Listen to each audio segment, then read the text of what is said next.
Hello. Hello.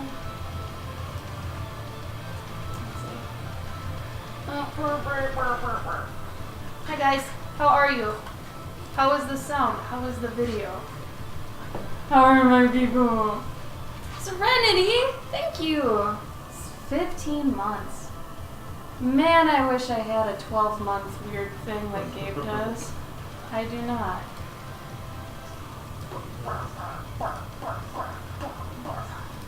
Well, you get 15 nub rubs. Ready, set, rub. 1, 2, 3, 4, 5, 6, 7, 8, 9, 10, 11, 12, 13, 14, and a 15. Thank you, Serenity. Oh man. Oh man. How exciting. Let's go to this other playlist, as much as I like this one.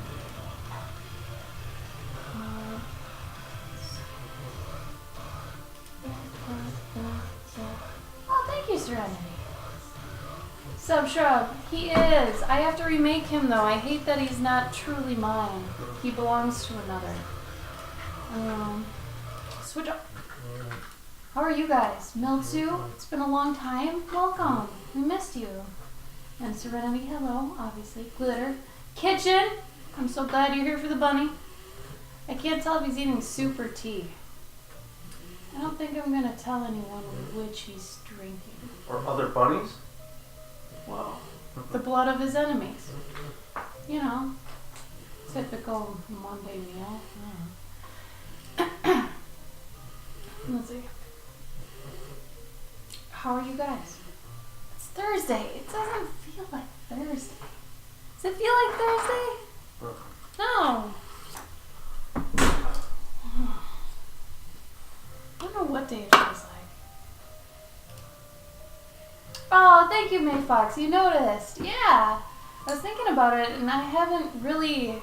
I mean, I've drawn clover blossoms before, but I haven't really painted them. And, you know, they're so pretty. And it's like cloverkin. I should be including these more. Honestly, I'd love to get some or make some. I'd probably have to make them. And make them like this big. Honestly, for my table, if I had like an ultimate version, it would include giant clovers and giant like clover blossoms. So I looked small. I also wanted really big like pine cones and acorns.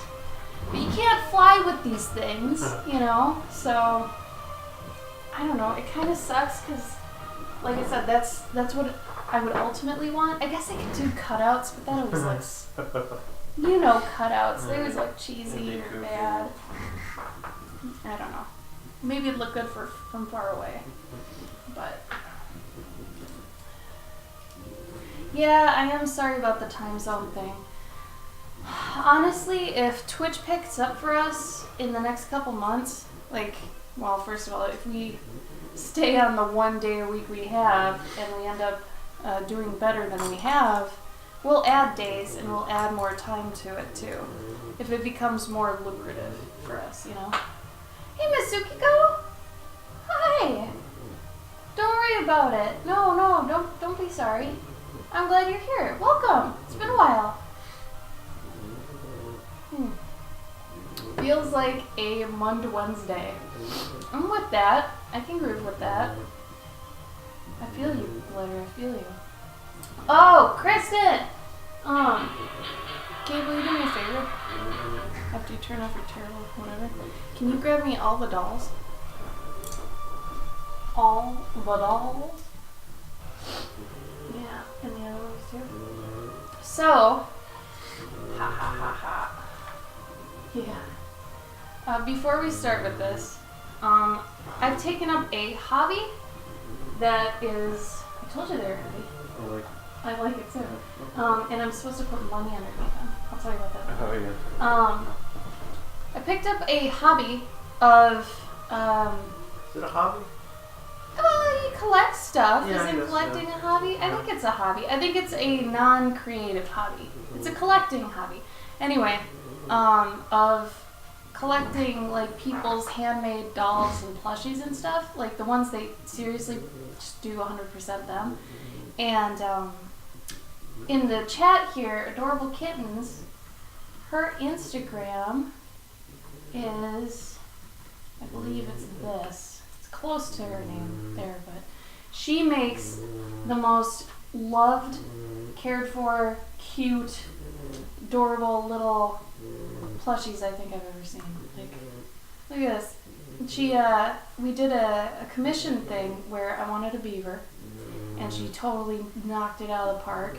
I love them. And they articulate too, which is really cool. I actually really love that. And I think that's a step up from what other plushie makers we've seen at cons do. Yeah. They don't usually have the articulation, and she does. And she has like this super rustic, loved, like, I don't even know how to explain it. It's just all these little details she puts into them is so wonderful. And I had said I wanted a vest, and she killed it. It looks great. And it fits him so cute, and he's so plump. He's a big boy. Look at that. I love that belly. It's so good. But yeah, I haven't seen anything like this, and I think it's super unique as far as, like, you know, plushies go. You know, you don't see this. They have cute little heart noses that she needle felts in. And I met her at a con, and she's the sweetest person in the world. So you guys should definitely check out her work. At least follow her. You won't be disappointed. I love this cute little tie you put on either side, Kristen. Like, all the detail you put into this, I appreciate so much. Really, I do. And I love his floppy tail. It's the best. It's so cute. But yeah, you guys, give Kristen a follow. She's the Adorable Kitten on Instagram. And then it was really weird. The day that came, I've been going back and forth with this other person on Instagram. They're in Russia, right? So Russia. I've got a lot of these coming now, but I've been going just back and forth, speaking Russian, which I do not speak, to this Russian doll maker, and she makes these really cute ones too. And we got to a point, like, I love how cute and plump these ones are too. I love plump things, alright? Anyway, I like how rustic these look. Like old school, you don't know like what to make or how to do like people really, but you'd make these like, they're almost like voodoo dolls or something. Like, what would you say these are? It's so simplified, but I love these so much. And these ones are hefty. These ones are like, she fills them with pebbles or barley or something, but they're so simple, and I appreciate that so much. You guys know me in simplicity. Like, I value it above like almost anything if somebody can simplify something to where you still know what it is and what's going on, but it's just so well done. And she's got a little husband, and he's got this cute beard and this cute mustache and this bag. Like, I'm in love with it. And they're like, I think they're traditional Russian dolls, actually. I think this is part of their culture. But you're supposed to actually have coins inside of them. And they're supposed to help with like financial whatever. I didn't even know this when I ordered them from them, but she ended up telling me about them. And what sucked is she had wrapped them and prepared to ship them to me, and then they told her that she can't because they have currency inside of them, like they're Russian currency. So she had to unmake the dolls, take out the currency, and restuff them and remake them again, which I felt really bad about, but she didn't know. And you know, I think I'm her first US order, so at least she got to figure that out, right? But so she told me to put some coins or something underneath them to help with, you know, finances and things. I just think that's so cute. But they just match and they're beautiful. I don't know. I love these kind of things. So all four of these are just wonderful. Kristen stuff, the other people. I got rated! Thank you, Emma. Collect stuff too. It's nice. Right, Miltzer? Collecting stuff is nice. Yeah, Russian doll artist, man. Oh, God. Kristen, you're right. I don't remember if you sent me her or not. Maybe you did. And that Woolboon chick, I'm totally going back and forth with her. She's actually really open to letting me kind of help design which I'm like so excited for now. I know the husband's adorable, isn't he? Sneaky raid. Oh, we'll be quiet then. Welcome everybody.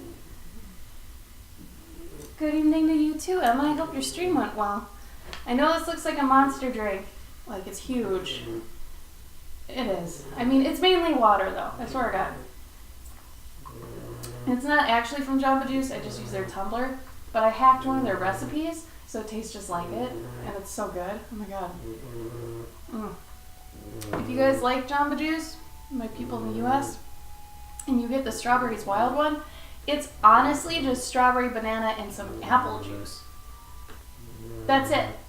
And basically, if you do what they tell you on the ingredients list, where it's like, well, this has peach and some raspberries and blah, blah, if you just do that, it's basically what it is. So, like, I don't get Jamba Juice actually now, unless I'm not at home, you know. Yeah, the Wolboon. Oh, man. I'm so excited for that one. I love her. Two things, though, about her system. I think it's bad she makes it and then gets paid for it. I think it should be the other way around when you're doing a commission like that, because then you end up making it and, yeah, you have something to sell them, but also that was a lot of time you probably spent on it.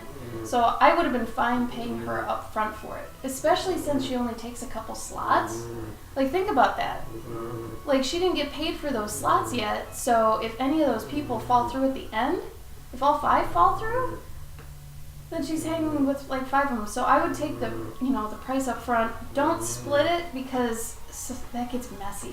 Some people will be like, oh, I paid the whole thing in the beginning. It's like, no, you didn't. You only paid for half. Just don't do the half thing. Get everything up front.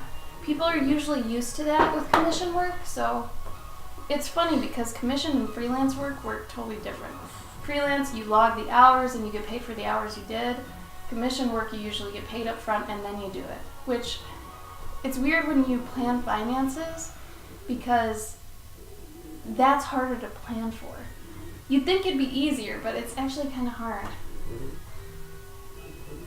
No, kitchen, I didn't. I don't usually like to do that, honestly. I like to see what the wood does to the paint. And since I use like watercolor and gouache, if something happens, I can just kind of fix it. The times though where I'm really ballsy are the ones you guys have seen where I've done the ink on wood. That's hard. Because if I were doing the ink on wood today, I would have done a water pass on it, let it dry, and do another water pass right before I start painting on it. Because then the paint, or rather the ink, sits on top of the water a bit with the wood. So it takes a little bit less, or takes more time for the ink to soak in, so I have a little bit of leeway when I'm actually, you know, working with it.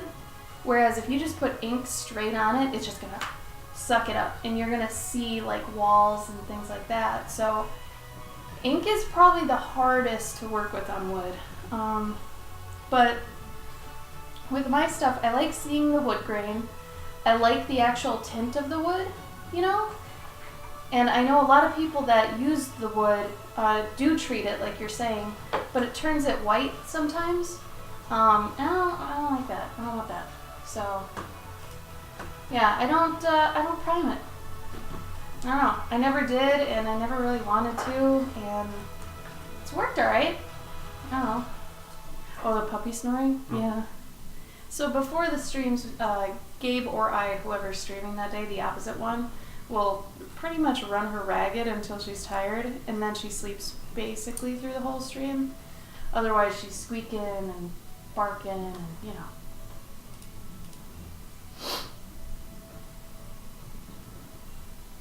Yeah, it is a snoring puppy. If anybody wants to see my snoring puppy, here is her Instagram.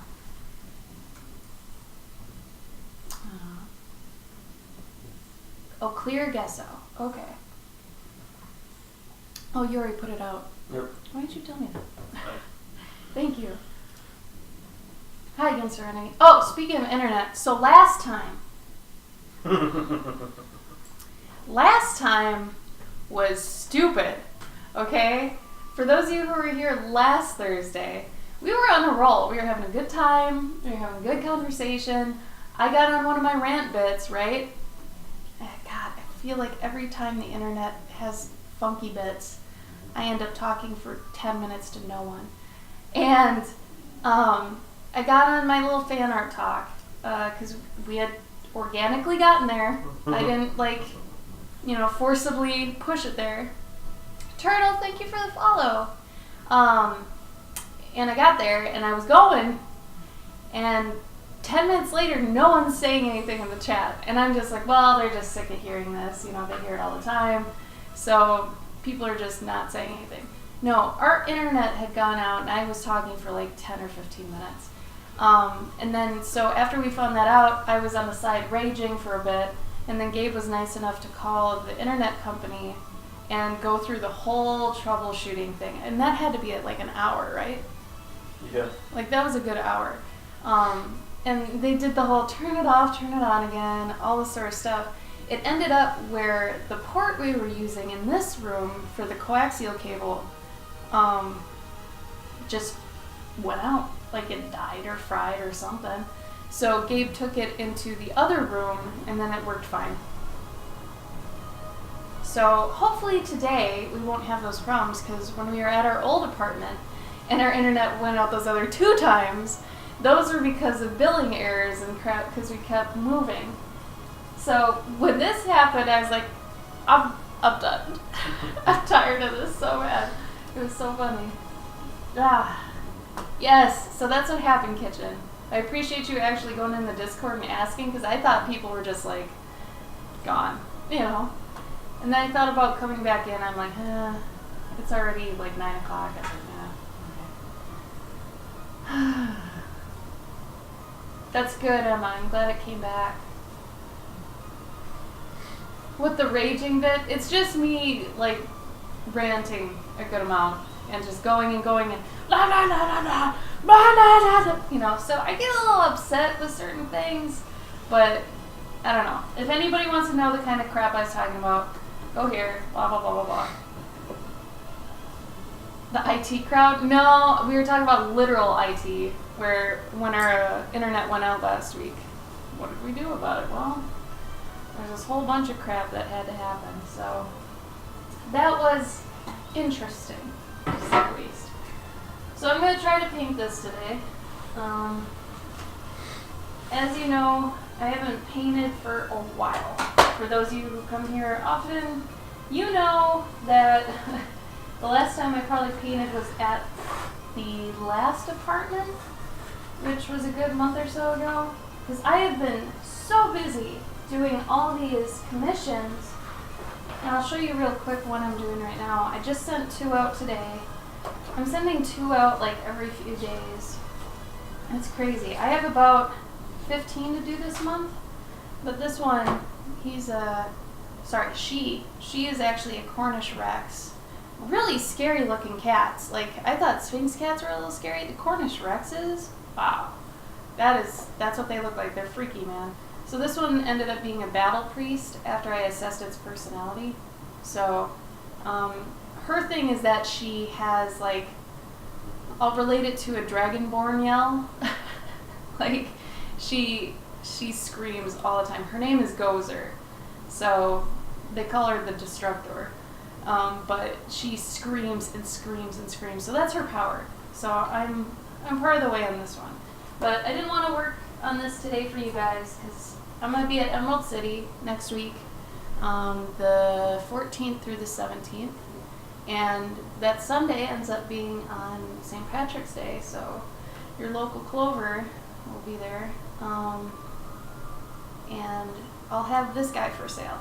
Because whenever I go to a con, I want to have a bunch of originals, so he will be there. Yeah, flesh tint. So bad.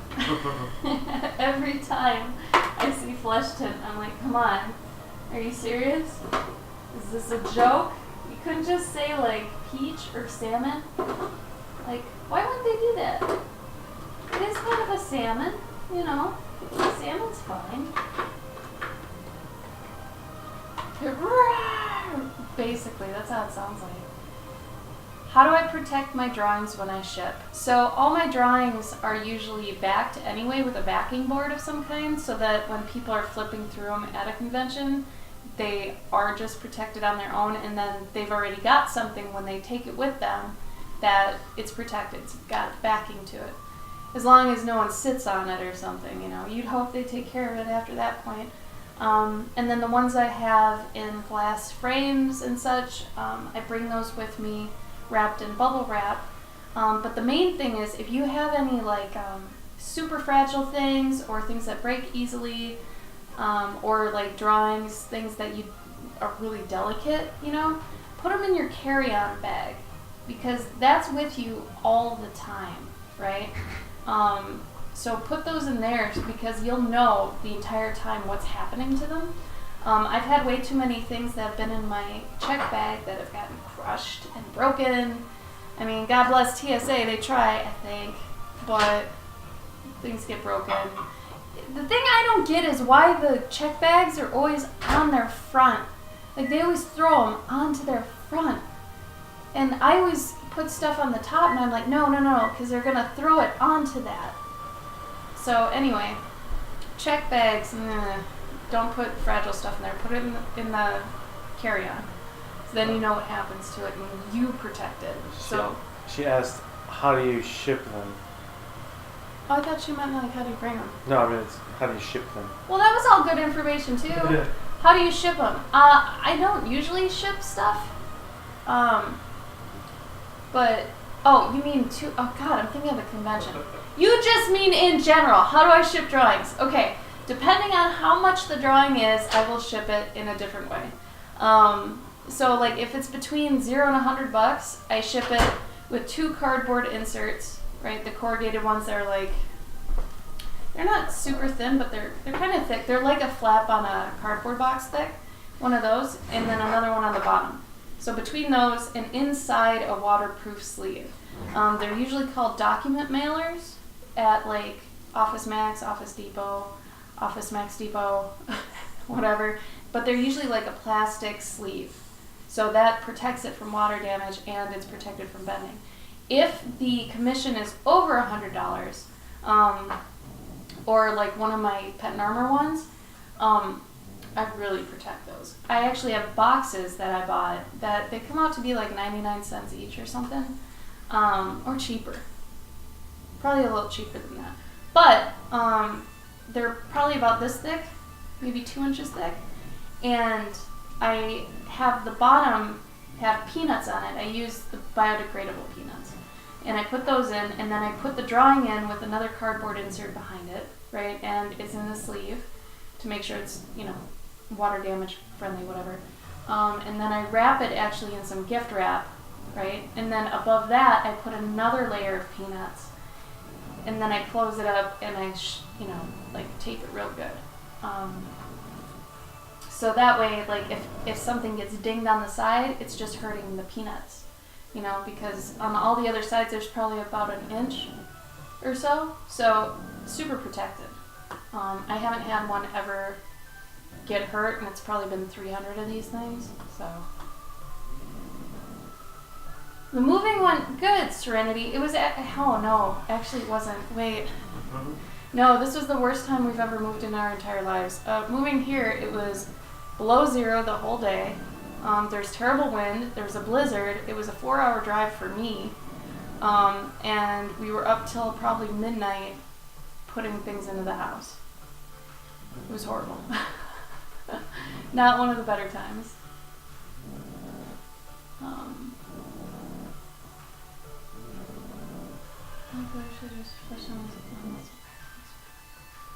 It's true, Meltzu.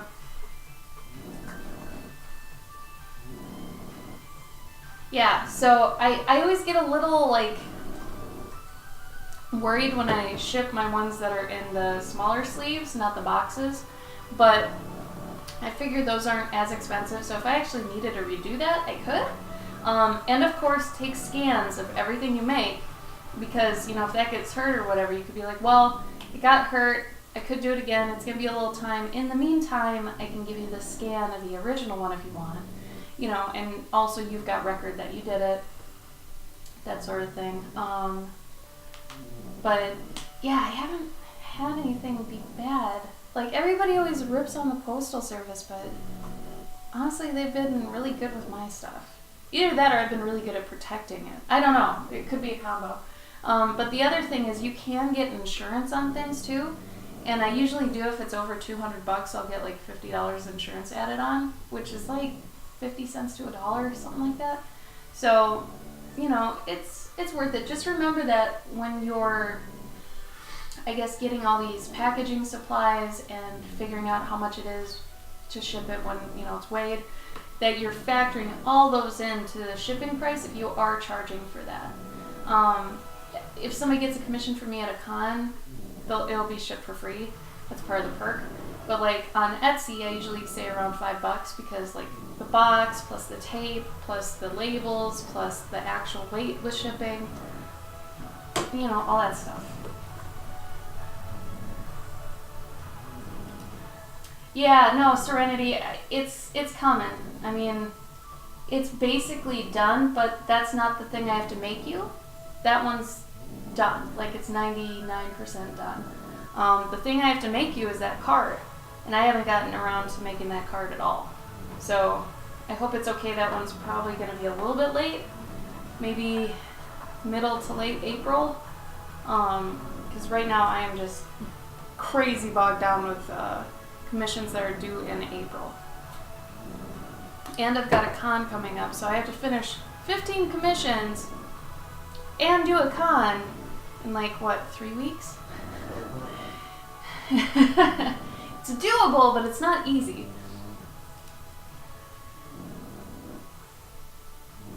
Oh, really, Turtle? Thank you! I'm so glad that helps.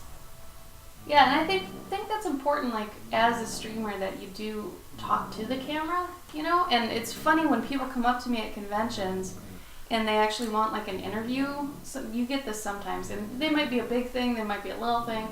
Whatever, if they ask me, I'll usually do it anyway. But I think I'm supposed to talk to the person, but since I'm so used to talking on Twitch, I end up talking to the camera. So it's hard to balance that when there's a human there. And if I'm answering their question, yeah, then I'm talking to them. But if I'm going to be making a comment that's directed towards the general public, then I look at the camera. That's good. Yeah. I kind of bounce around just for intrigue, but yeah. Okay, Serenity. Don't think I haven't forgot. I have not forgot. I just know you wanted your little loot guy that's like a ferret, I think. Something like that. But yeah, I did not want to rush that, A. And B, I just don't have the time right now, but I'm going to get to it, I swear. Because I do owe you that. Let's see. Okay. Oh, she's hitting the deep snores now. She's in it.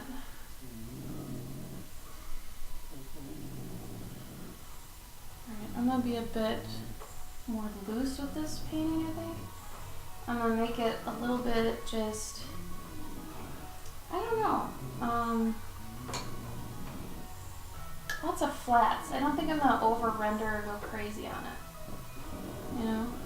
Like, I don't necessarily want to do that. And I want to make it so I can kind of see the pencil lines still. So if I want to go back over, which I'll do, I'll go back over it, something at some point, and like put in some highlights and some shadows, but I don't know, like I said, I don't like over rendering, so. Oh, I've done a barred ferret too for people before Mage. I've actually done a berserker ferret too. But Serenity has an OC that's a barred ferret, and he's a cutie. Oh, hey Alice, how are you? Alice! Alice, we miss you. How have you been? Are you okay? I was just actually about to ask you today, like, is she dead again, or? We don't really mean is she dead again, No. but our buddy Alice falls out sometimes, and we worry. I hope you've been well, Alice. Gotta admit, this spring has been a little bit nuts. Can't even call it spring. Springe. Yeah. No. No. No, it's still winter. It's so still winter. I was just commenting the other day that, and it still might actually be on my Instagram, that it feels like we just skipped spring, summer, and fall and went straight into another winter. Because for some reason the other day the cold felt like new cold. I don't know how crazy that sounds, but it felt like it came back. Yeah, like a fresh cold. And then I was like, damn it. What does this mean? You know? Oh, and for those of you waiting on your Patreon buttons, I swear to God, I'm gonna have it before I leave for Emerald. It will be in the mail. But like I said, I'm doing a million things at once, per usual. So, I am so sorry for the wait. But yeah, they will be in the mail.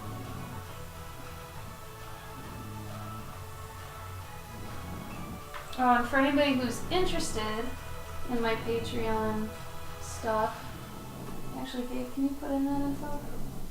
That'd be really nice. Serenity, this time I'm using gouache, just because I feel like it's actually the safest to use on wood if you're not feeling so confident. You know, maybe you haven't painted for a while, like my situation here. But the gouache is nice because I can do these washes like you see here. I'm just doing a wash on these little leaves. And if I, mess up at any point or whatever, I can always go over it again with the gouache.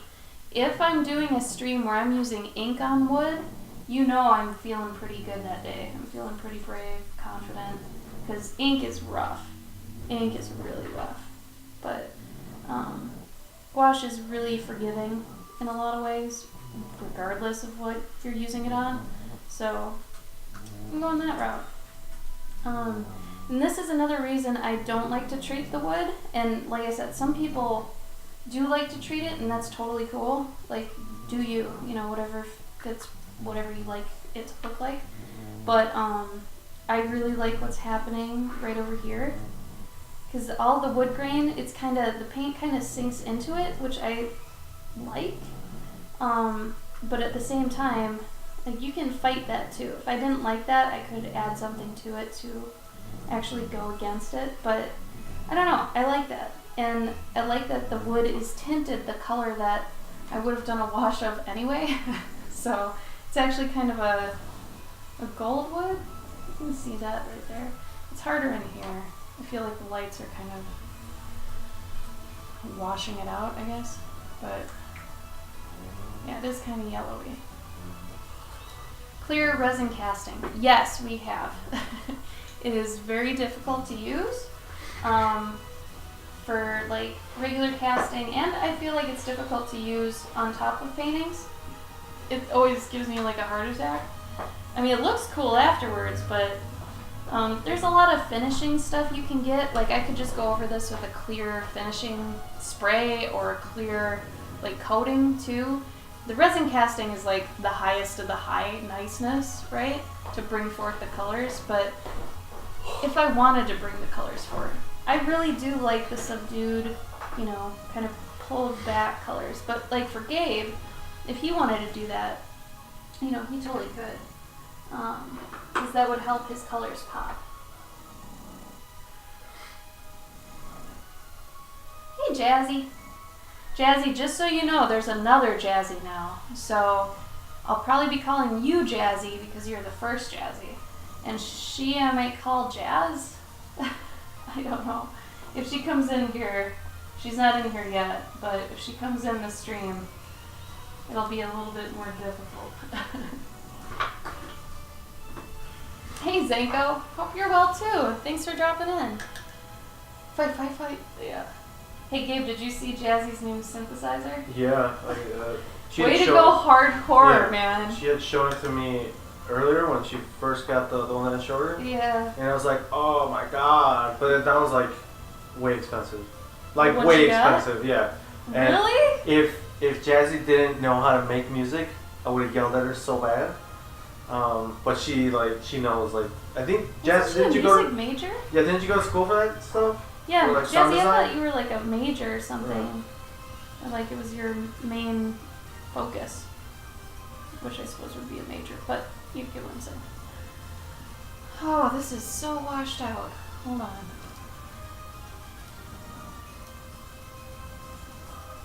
Yeah, she has a degree in that. That's what I thought.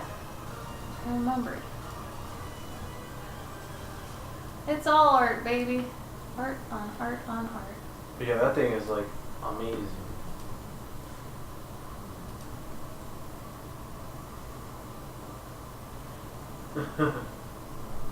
Gabe actually knows a little bit about the resin casting for, 3D stuff. Mage, if you're curious about that, he's done a lot of research into it.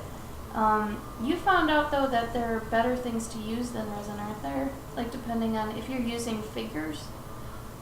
Oh yeah. Like you can use things that are squishy. Oh yeah, no, there's like tons of different, like you can make like, when you go to like the store and you get One of these guys. Yeah. Oh, You- Jesus. uh, One of these squishers.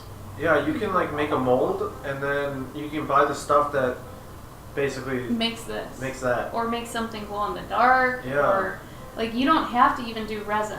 Yeah, Like, you there's can get things like this. It's you kinda can cool. get them so that they're just like hard little plastic toys like that you would get out of a gumball machine. Or you can get them like somewhat a bit soft, They have different levels. They have like bouncy ball material, so you can make. Oh, it's super hard. Yeah, well, it's rubbery. It's like bounce. Like it has. I don't know what the difference is, but it's, like when you go out of the store and you get a bouncy ball from the quarter machine. Yeah, they're really hard. Yeah, but they're not like the little toys though. Like this, Right, like a little yeah. muscle man. You can't bounce a little muscle man. No. Um, That's plastic. That's not rubber. Yeah, but yeah, you can get that stuff, and you can also get like other stuff that you add to the mix, like thermal stuff. That Oh, like, yeah, that stuff's cool. yeah. So like in the sun, it changes colors and stuff, or if With you drop it heat. in water, yeah. Heat. It's like those reveal things that the Transformer things had on them. Yeah, Where you hold yeah, your they- thumb on it and it changes color. The heat reveals. Yeah. So there's a whole bunch of stuff you can get. If you don't necessarily like how resin works, you could totally get one of those other ones. It's like I said, getting rid of like the bubbles in resin and stuff can be kind of rough. And like if you have something that's kind of kid friendly and what else, you could totally, get something that's cute like the rubber band or rubber stuff or what have you.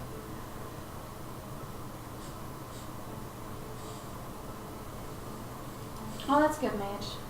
The bubbles are hard to get out of there. That's rough. Oh, May Fox, your Axolotl is cute. I love it. There's also that UV light resin. Oh yeah. Hey, are those our Amazon things? Yeah. I'm really curious about my poncho. You want to show me? Yeah. I get your cat prints. Oh, my cat prints are here. Oh, can you open those up too? I would really like to see my Crochrome. Your what? My Oh, yeah, Crochrome. Crochrome? Crochrome. Oh, this is nice. Yo! As you can see from what I'm wearing, I do like ponchos and stuff. They're like, it's grandma wear, So I bought another one on Amazon. This one has a really cute hood. I'll probably wear this next stream and some really cute grommeting. But it's got really nice sides and it's got tasselitis going on. I love this shit. Basically, it's like what I'm wearing, but it's more warm and it has a hood. So that's good. That's awesome. I love that.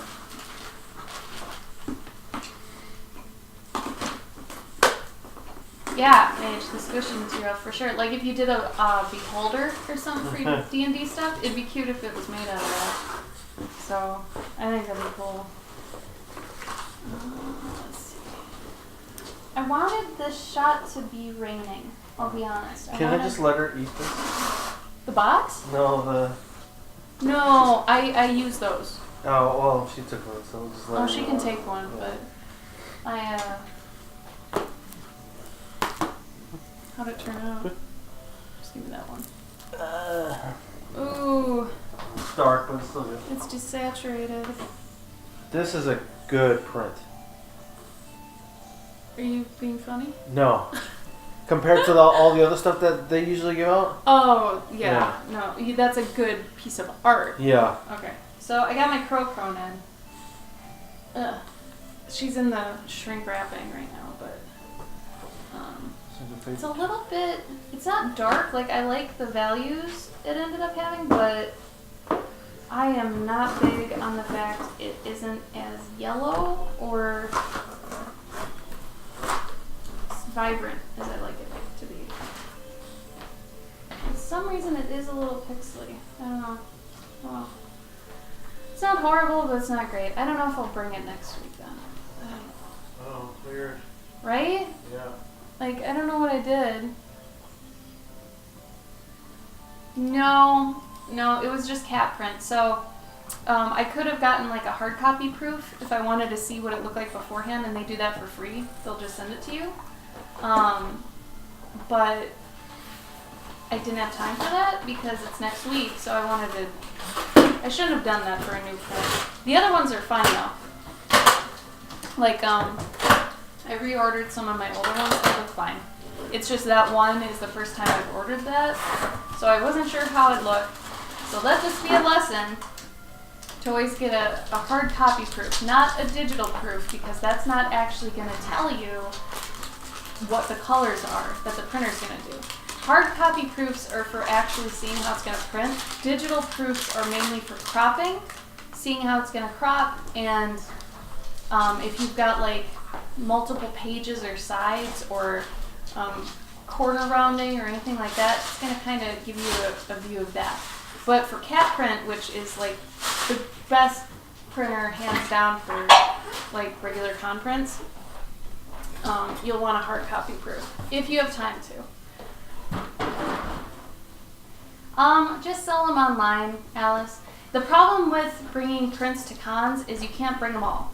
Like, I have double the amount of prints that you see at the cons. It's just you have to pick out which ones you think will either do well or are new and you're trying.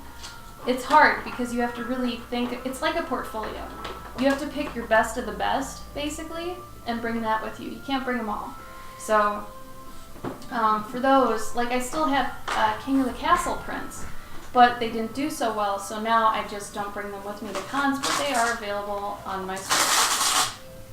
So, Sorry. it's okay, just do it. That's really on there. Jesus. Oh, yours doesn't have the grommets, mine does. Okay. Is that the same as mine? Sort of. I don't think it's not the same brand. Does it do the thing where it makes a little... Yeah, it does. Never mind. Have you ever ordered a print and didn't sell well in Europe? Yeah. I mean, that happens to everybody all the time. All of my prints. So what you can do if that happens is use them as like an incentive. So in the future, if for whatever reason, like they don't sell well or whatever, you can be like, you know, for a pre-order or something that you're doing for something new, you can be like, comes with a free print. And you throw that print in, and then it's an incentive that you spent money on a long time ago that you may not be getting money back necessarily, but you are getting something back out of it. So it's not like it went to, you know, bad use. The thing that sucks is if you get married or something and you have your old name on it. What I did for that is I brought it to, I had a bunch of old prints and some books, and I brought them to a library and just donated them to a library, and they use them for giveaways and stuff like that. So there's a lot of ways to get rid of old stuff that you have that aren't throwing them away. I would almost say have throwing them away be your last, absolutely last thing that you do. Cabo's laugh, amazing.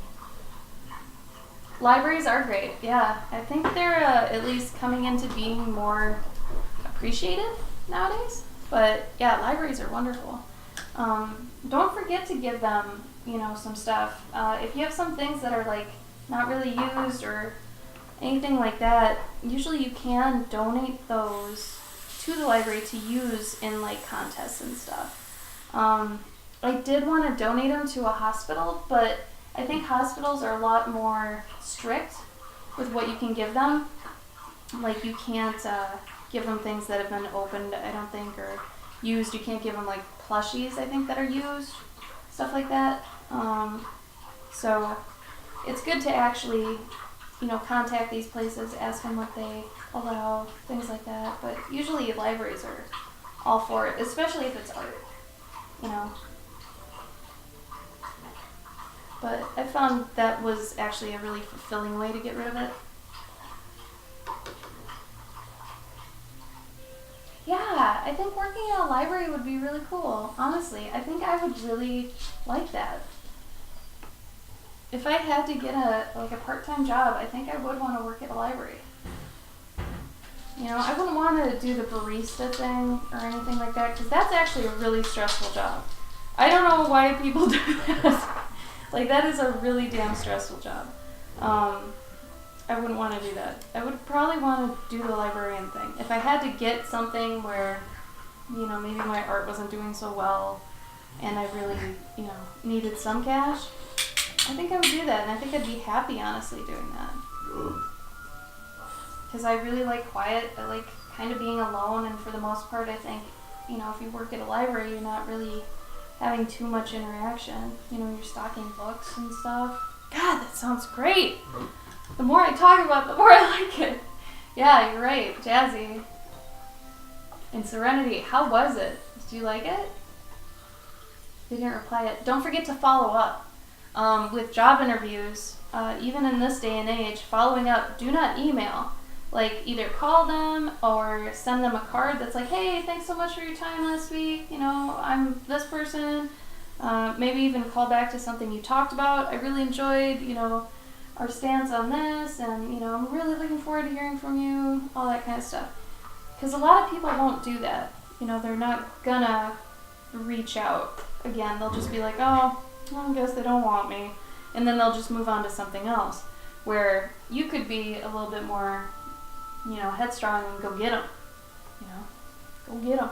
Or hell, even if you went up in there. Yeah, you could even do that and be like, hey, I was just wondering about, the status of my application.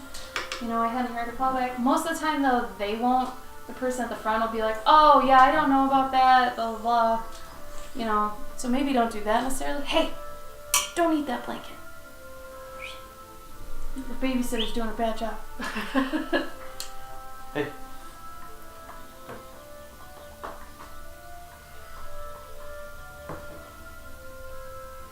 Oh, Jazzy, are you talking about those placement places? Where you go in, you give them all your info, and they find a place for you? Those can work. I've had nothing but bad experiences with those. But I think Gabe used them for temp agencies. Yeah, for temp work it's great, but for actual placement, you'll want to have a hand in it, I think. I mean, they do have headhunters, people who help you look for work, but you gotta pay them. And I think usually it's for careers and stuff. Oh, I see what you're talking about, Jazzy. I get it. Sorry, misunderstood. I didn't even know you could do that. That's crazy. Oh, huh. I suppose if it's no, I guess it would work for anything. Yeah, I've never actually heard of people really doing that. I have had people who have asked me when I worked at the game company for interviewing me about my job. Is that what you mean? Or do they actually you can talk to a main person in the company? Hey Uvu, how you doing? Wow. Long time.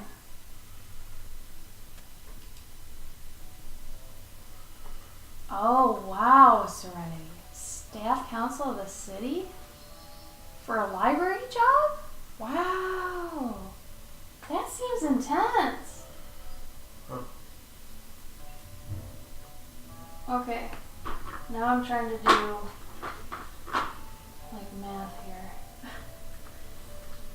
Is oxide of chromium darker than what is this?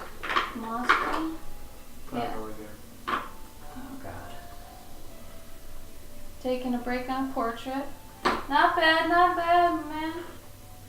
I should shade shadow green with blue, right?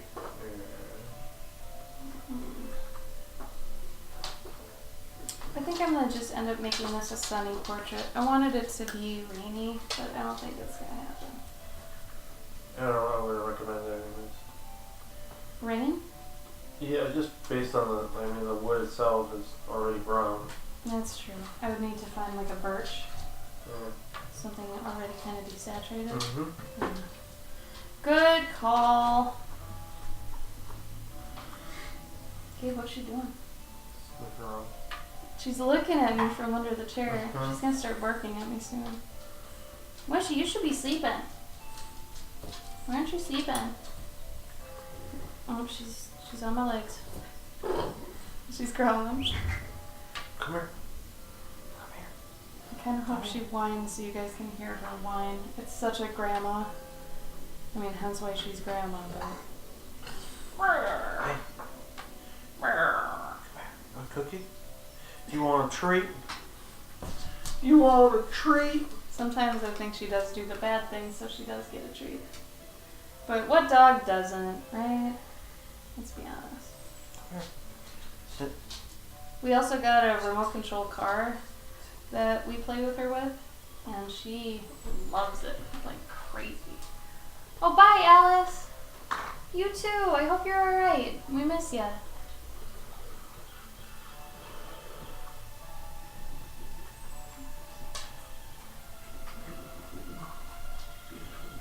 Oh, that's crazy, Jazzy. Yeah, I've never even heard of that. Mm-hmm. That's cool. I suppose it never hurts to ask. Oh, Serenity, that's nuts.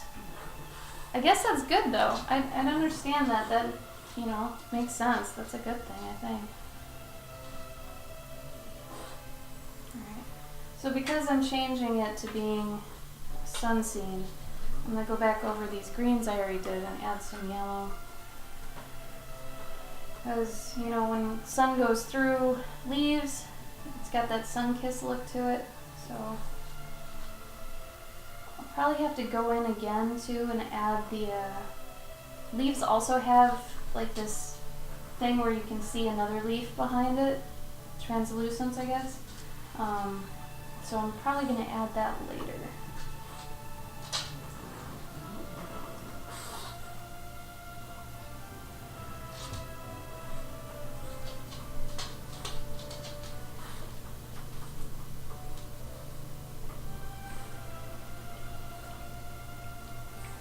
Hey Sarah, how are you? Hey. Burn.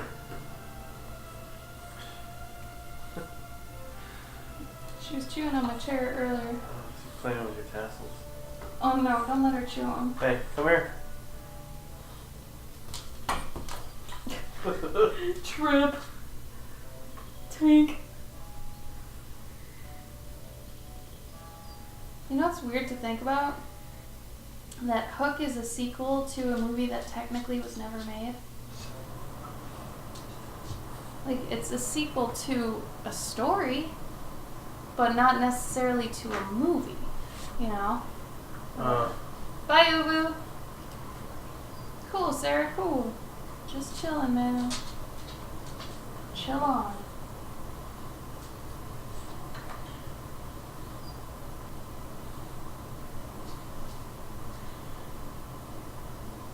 Gotta give her something to do.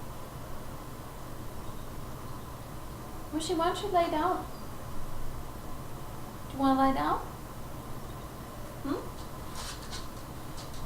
You only slept for like 10 minutes. How's the granny doing in her new home? Good! She has a lot of room. She has a lot of good space for her toys. And the thing with bulldogs is they don't need a lot of space, but get out of here. But like having, you know, different areas where she can do different things is helpful. So we have a little modest yard, which will be nice, you know, when it's warm out, if it gets warm out.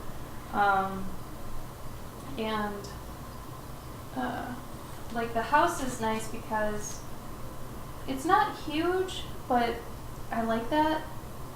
And we have like this area that we're in right now is kind of, I guess it's circular. It's hard to explain. We have kind of an area that's like our workspace, which usually would be people's living room. And then if you go around this wall, where if it was open, it'd be an open concept. But anyway, on the other side, it's the kitchen. So she can run around that, and it's kind of fun. I don't know, I feel like bulldogs love doing that. My old one did. But it's great. She is huge. She's actually 32 pounds now. So she is huge. I don't know when she sprouted out, but oh, she's starting to whine at me. What's wrong, honey? You schmupping? What's wrong? You gonna whine?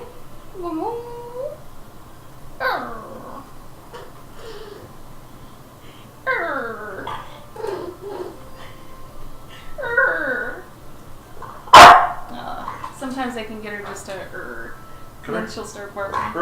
Bruni, come. Shh, honey. Bruni. Hey, But yeah, she's getting big. come here. Like she's 19 weeks actually now. So she's almost 4 months. Is 20 weeks old 4 months? No, that's 16 weeks. 16 weeks and 3 weeks, I don't know. That'd be 5 months. Oh, she'd be 5 months then at 20 weeks, right? Yeah. Never 4 mind. times 4. That's 16. You're right then. Yeah, 5 I'm right. months. Yeah. Yeah. Yeah, eat it! Yeah, she's getting big. So she's technically a little less than what she'll be times 2 at full.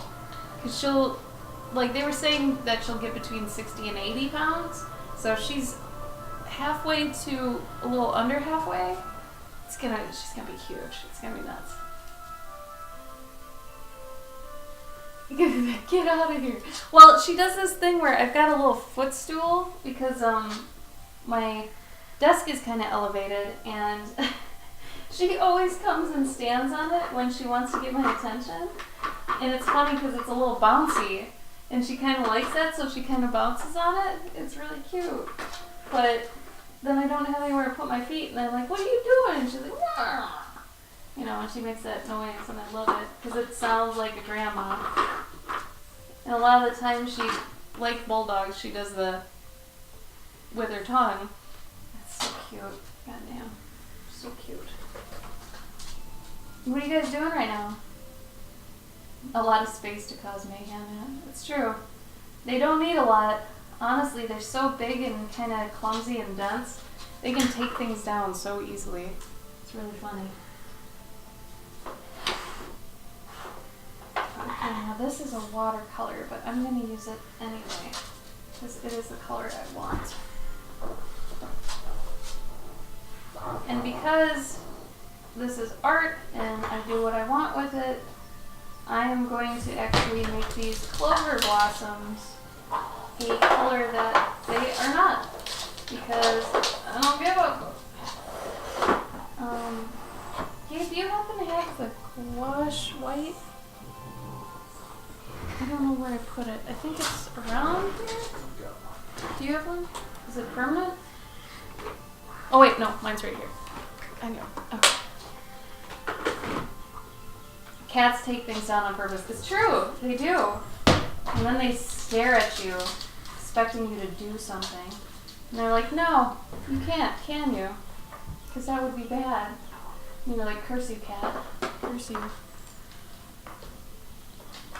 I had a friend recently who used to be a dog person, and he changed over to being a cat person, apparently. But he's still not even, like, into animals in general, apparently. Like, but, I don't know, it's really funny that recently he's like, yeah, so I'm a cat guy now. It's like, oh, okay. Interesting. I think he likes them because they're not as much work. Because after he figured out how much work dogs were, he was like, okay, never mind. Especially a bulldog.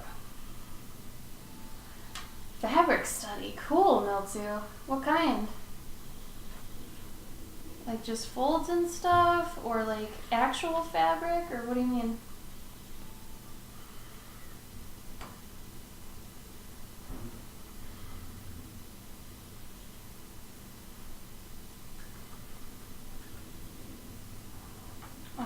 these are really...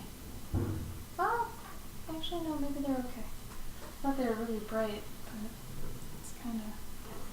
Dab them. Is she laying down? No, she's sitting.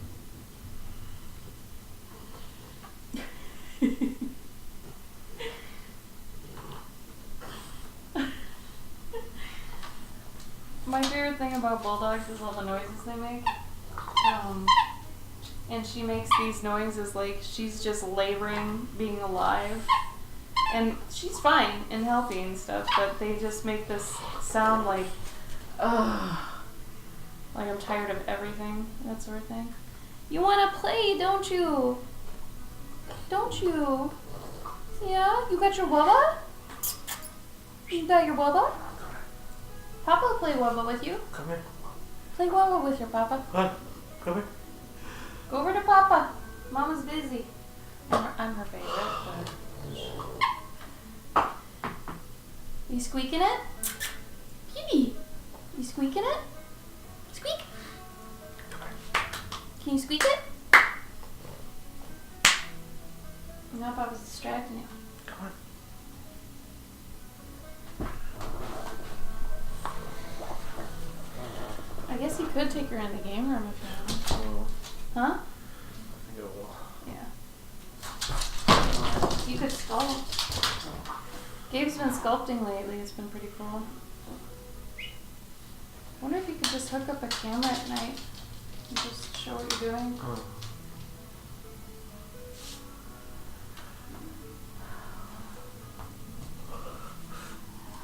Oh. Sarah, if you want, I can give you a little advice about that. I'll only give it to you though if you want it. I have this bad habit of telling people advice when they don't want it. So if you want it, I'll give it to you, but if you don't, I understand. Cool, Miltzu. Bunny faces. Kristen, yay! You know, if you ever want to put those in the Discord to show like your work in progresses, maybe get people hyped up for something you're working on, feel free. I would love to see your progress, honestly. I think that's really cool how you put it all together.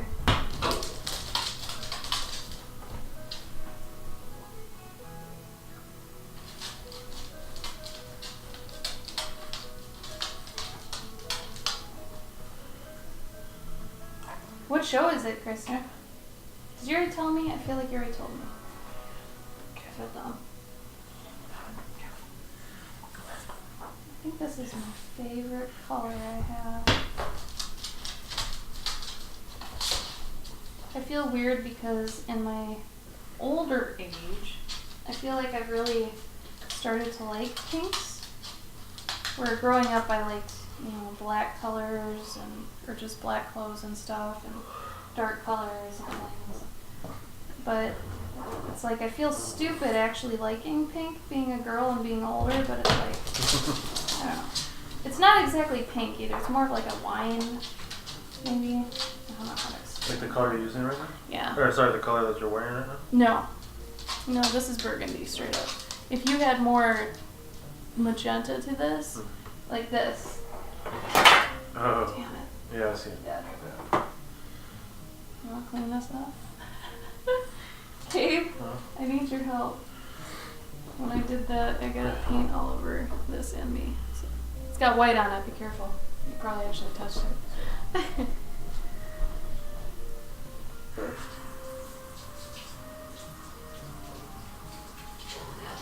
So Miltzu, you mean you're looking at a reference of some fabric and then painting it or drawing it?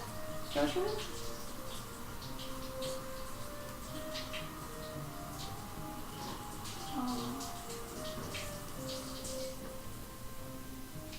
Copy. Gotta find a browser. Paste. Come on, Pinterest. Ooh. It did not load, Miltzu. I'm wondering if that's because maybe single it out, like right click on it and say view image and then post it. It didn't seem to bring up the picture.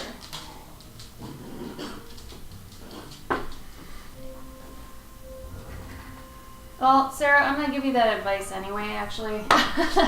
Don't world build. Don't world build. That's a really bad misconception a lot of people have been taught, is to world build. Your world will build itself once you make characters for it. So if anything, start with characters. Don't start with the world. Because the problem with the world is you're building technically a cage for whatever characters you add to it to be really fitted into, and they're going to feel really stagnant and really rigid because they have to fit in this world. Yeah. It's almost better if you have characters that make the world themselves. I think the whole world building thing is it comes later. Well, once again, thank you to the gaming industry, right, for the misconception of art and how the process is. But I know some video game writers like that have done AAA stuff, and you don't start with like, hey, I have this world idea. You don't start with that. You start with you pitch them an idea of a game or a concept. You pitch you them. either have mechanics or you have like a story. A story. Yeah. You don't start with the world. Yeah. Like the world is not an important part of whatever you're doing, honestly, until later. It's kind of an afterthought because everything you put in the world shapes what it is. If you do the world first, everything you put into it is either like gonna hinder you or you're gonna always second guess it, So it's better that you don't focus on the world right away. Usually we say to start with the characters, think about the characters, and then keep adding them, because if you keep adding characters into it, they're going to fit each other, and they'll create the world themselves, and this world then is just going to be so fitted for them that you won't really have to do anything. If you have like someone that, as you're saying, if they're steampunk and they're a werewolf, that tells me what the world is. That character told me what the world is, that it's a steampunk werewolf world. So there's no need to like all right, so there's a city and then it's next to this other city. Yeah. And then there's I a country. actually had a friend that was so obsessed with world building that he was like, okay, and their currency is this, their economy is this, and there's these kind of jobs, but only for this class. Like he was figuring out the class system, the currency, before he even created a character. Can you imagine putting a character and trying to fit them into that world? That's so much more of a headache. It's such a headache. I can't even imagine that. So I would almost say, whatever you're doing, put it on hold.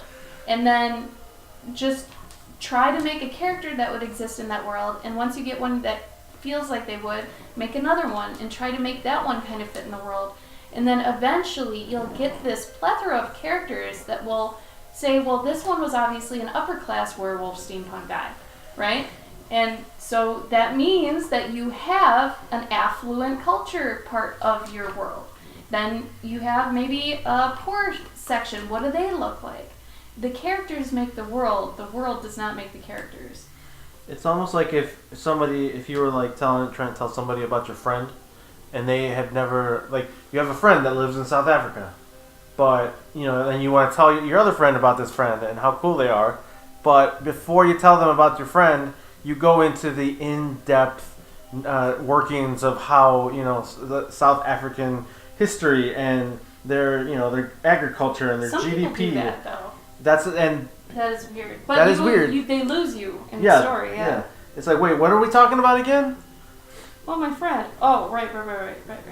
But let me tell you about their currency. Yeah, right. I tried to tell that guy. Guess what? He never made an actual story. Mm-hmm. Oh, I got you, Mel, too. Just try to, when you're looking at, that as a reference, remember to look at it and try to break down things that, here, it's easier if I show you. So if you have fabric, right, and it's like going different ways and everything. Try to just get the overall shape of what it looks like, right? And then figure out where the pinch points are and just go from there, you know? Because the problem with fabric is you could get really confused by a lot of it because you're like, okay, this is doing this is under here, but it's going over here. Well, I have to shade that, and this comes out over here.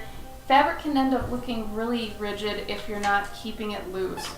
So make sure you're kind of treating it like anatomy, I guess, where you're not just going, you know, oh, okay, so that's there, look up again, okay, and this is here, okay, and this is here. Don't do that. Try to look at it, take it in for like a minute, 30 seconds to a minute, just look at it, right? And look at all the pieces, how they're fitting together, and then try to just go down to your drawing and just recreate that motion. Because for fabric, motion is like the main thing, right?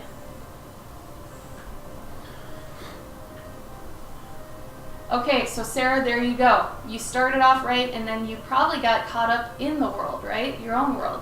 So the best thing to do is to just stay focused on that character and what they're telling you they want to do or where they want to go. Because really, that's how stories develop. A character will tell you about themselves. You know, if you get really good at storytelling, you just create a character and it just goes. That's the fun part. A movie literally can play in your head.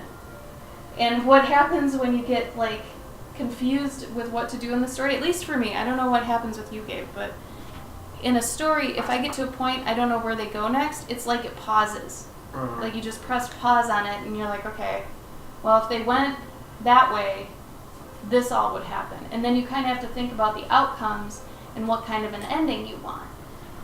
And some people do the ending first and then work backwards. You can always do whatever you want at any point. You could get 75% through from starting at the beginning and then go to the end and work back to that 75% if you want. There's no rules to that.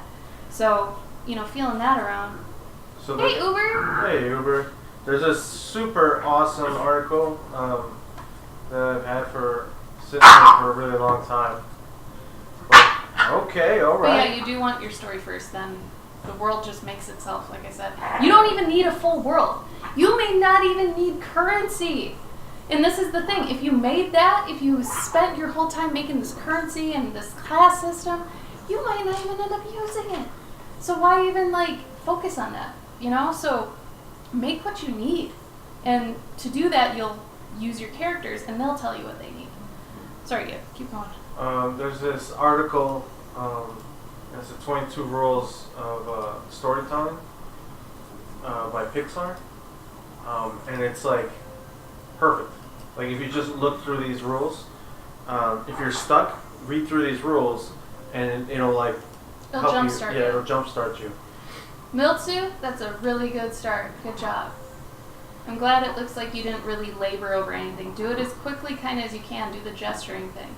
That way you'll retain it better than if you sat there and tried to etch it in perfectly and all that stuff. So, good, good, good. Uber, how you been, man? So a lot of artists have trouble with things and they'll hide them. I kind of have the opposite problem where I always try to show everything, and that has actually really hurt me in the past. Example, I don't like hiding limbs. I think because of, you know, the stigma with hiding limbs and, oh, you can't draw them if you hide them and all that stuff, I almost forcibly try to show things, and I have to remember that not everything can be seen all the time, you know? And as long as I have a dynamic like pose and everything looks good, that it's not hiding it, it's just not there. Like if my intention isn't to hide it because I can't do it, if my intention is to hide it because it'd be hidden, sure. But I think it's really funny that I kind of have this backwards problem where, you know, I have to show things. So sometimes in my art, I actually have to think about that. I'm like, well, okay, Ashley, that hand looks super awkward. Like that, you probably wouldn't even see that. And I'm like, yeah, okay. And like, I'll reluctantly take it out because I don't want someone thinking I can't do it. but it's like the rest of your piece should really speak for itself if you can or not. Like if you're worried about that one hand sucking for something, you know, or someone basing your whole thing off that one thing, you have bigger problems. But if the piece looks cohesive, shouldn't have to worry about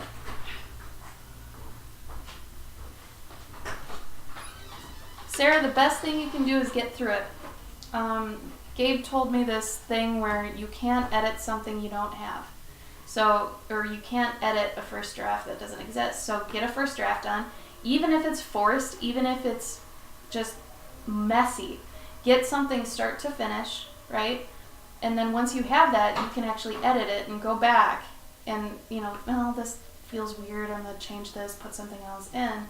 Because otherwise, you have nothing you can actually alter, if that makes sense. And it feels better to have something that's done to mess with than something that isn't. If that makes sense, hopefully that does too.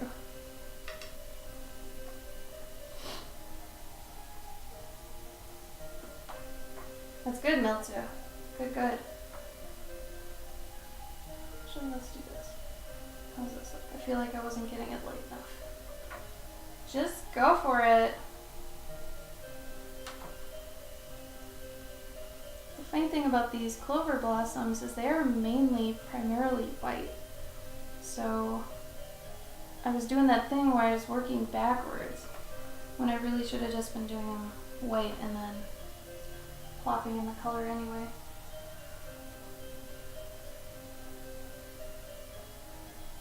Stealing what for your panel, Mayfox?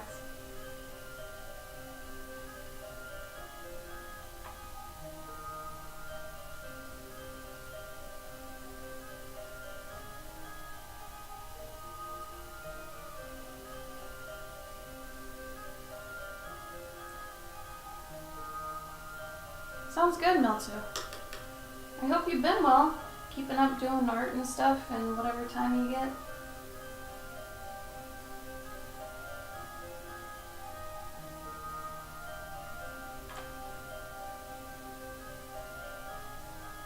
Sure, Sarah. You do you. But just know that, you know, one story isn't what it's about. You know, if you're a storyteller, you're going to have many, many, many stories. So don't have all your faith be in that one story. And know that if you have a good story that you really want to give time, that story needs to have other stories that come before it as your practice. Otherwise, that story will never be as good as you want it to be because you've had never made stories before.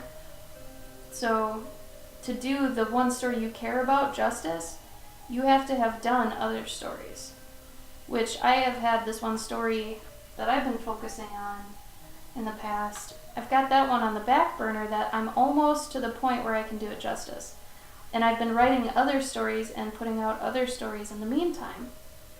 So that tells me that I'm almost ready for that one, you know. And if I got to the point where I could do it justice and I get there and maybe I'm not feeling it anymore, that's natural. That just means I outgrew it. Maybe I outgrew its subject matter, or like I went through a phase where I was completely sci-fi.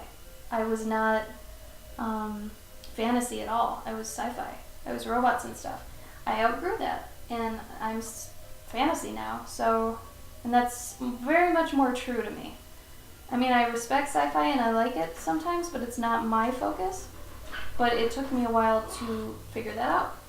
You know, those are my teenage years and stuff. So any stories that I did during my sci-fi time, I probably won't pick those up again. You know, those were for sci-fi Ashley, not for Cloverkin. And it's kind of bittersweet, but sometimes you can actually take even like old things you thought of for those other stories and recycle them into new stories. So nothing's ever truly dead. And even, remember this, even if you put out a story, like let's say you finish it, you get it done, you put it out, you're proud of it, you sell it to some people, whatever, you can always revise it. You can always do more with it. You could always change things. You can always go back to it, put out millions of other copies. Think of that they do that with books all the time, revisions and versions and Star Wars. Like, As much as we don't want it. DVDs, Blu-rays, they do it all the time. Why can't you? You know, there's no final. And then, you know, when someone comes up to you and they're like, man, I was here when you were doing this the first time, then you can be like, well, you've got a first edition, and that is special, you know? Hey. I thought you were going to take her into the game room. But, so, the thing that people forget is there aren't any rules to this stuff.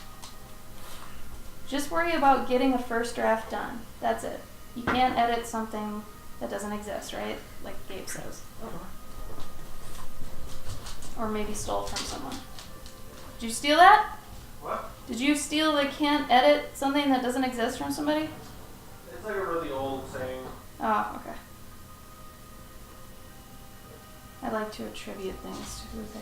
I mean, I'm sure somebody obviously said it, but... Right. Okay. That's good, Sarah. Just start getting them done. Because the thing that drives people like us nuts that actually do stories is when people come up to us and say, oh, I've got tons of stories. Oh, cool. Can I see them? You know, what have you finished? Can I see what you've done before? I'd love to know what kind of writing you do. Oh, I mean, some are done, kind of, some are half done. And then we're like, do you have any that you've actually, like, finished, like, put together so we can see them? Oh, no, I don't know. Okay, so you don't have any stories. That's what that means. You do not have any stories. So if that's you, start finishing them. You know, even if it means just making a PDF of one and putting it on the internet, whatever, put them on like a Dropbox. So if somebody was like, oh, hey, can I see what you do? You can easily bring that out to show them, you know, because that's going to be the make or break, especially if you're out and about in the world. Let's say you have that one moment where you're given the opportunity to get like a publisher. What do you got? That could have been your one chance. You want to have that at your fingertips, you know? It's rough. I don't know. But I mean, if that's not your main bread and butter, if you don't want to be a storyteller like as your thing, if it's just a hobby, then, you know, just keep it to where you like it, where you're happy doing it. That's kind of the main thing, I guess. Let's see. I almost just want to use pastels on the foreground of this. I don't even think I have any gray. Caroline Violet. Oh, there we go. It's crazy how sepia is technically like a warm gray. It's a little bit of a brown, but you know.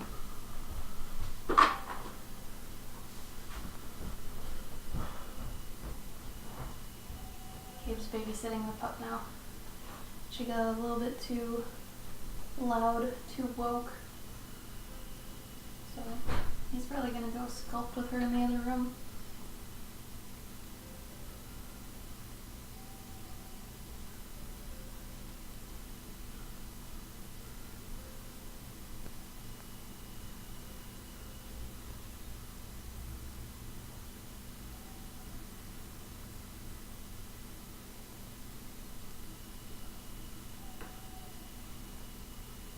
I was thinking about having, you know, because originally this was supposed to be a bunny drinking tea. However, this evolved into a bunny drinking soup or something. But now I'm wondering if I just want to have the bunny drinking some kind of gold concoction that kind of looks cool. Like maybe I'll put gold in here and then some gold around his mouth like he's, I don't know. I thought that could be cool. Let's go back to the yellow. What is the best and worst thing, if you want to, that happened to you this week? If you just want to say your best and focus on like the positive, awesome. But let me know. I'm curious, how are you guys doing? Is it a good week? Are you guys sick of the cold? Do a lot of you have cold? Damn if I'm not tired of it. I'm so tired of it being cold. And I like cold, you know? It's just, man, I'm tired of it. So tired of it. The other thing, for those of you who were telling me about the priming the wood, if I did want to hide the grain, since I'm using gouache, if I use it in an opaque manner, it does hide the grain for the most part.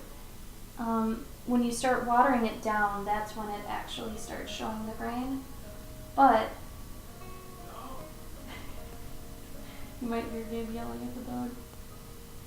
She's still in her naughty phase. It's funny because she's getting so big that we forget how young she is still.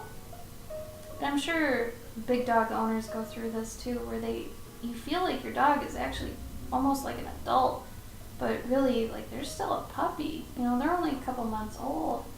So you have to remind yourself sometimes if they, do pee in the house and stuff, it's like, she's only a couple months old. You know, they're still learning. They're still baby. So baby.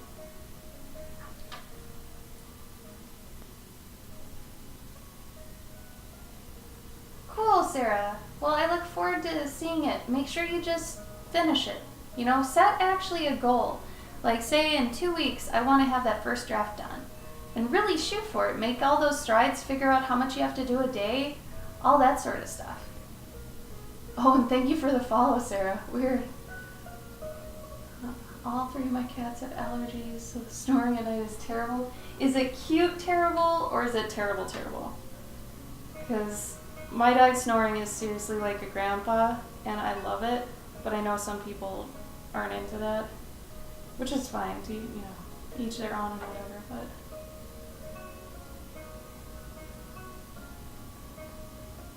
Oh, Kristen, that must be so exciting when you find out he gets to come home early.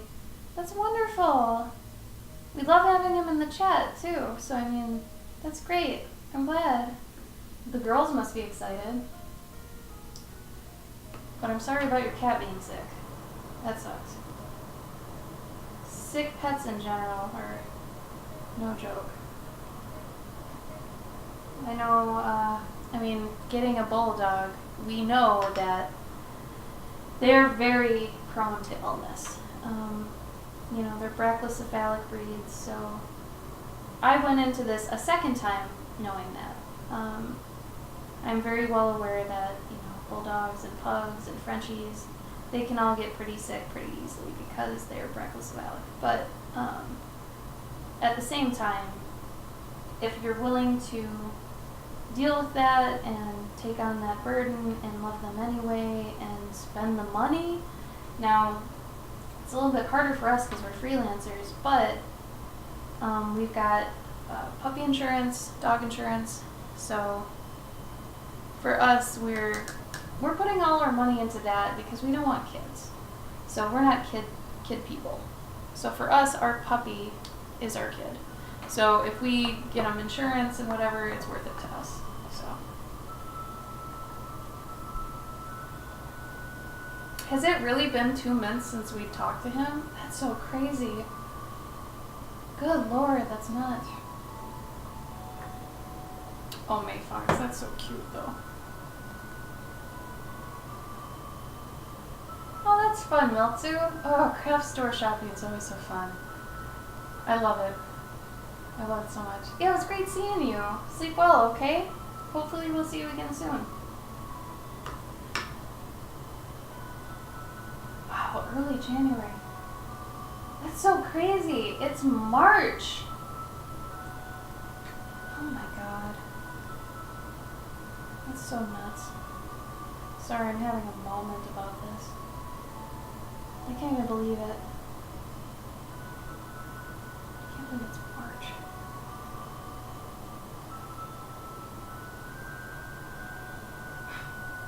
Well, I'm glad he's coming home though, Kristen. That's fun. Does he get to stay home for a while? Like, how long is he going to be home when he gets home?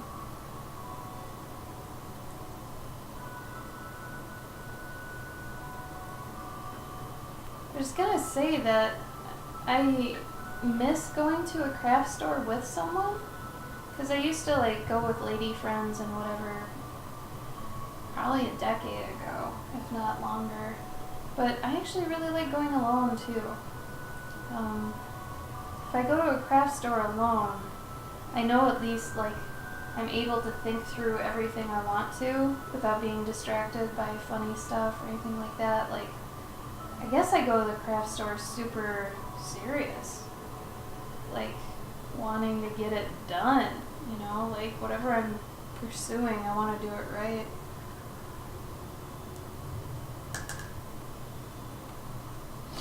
Let's see.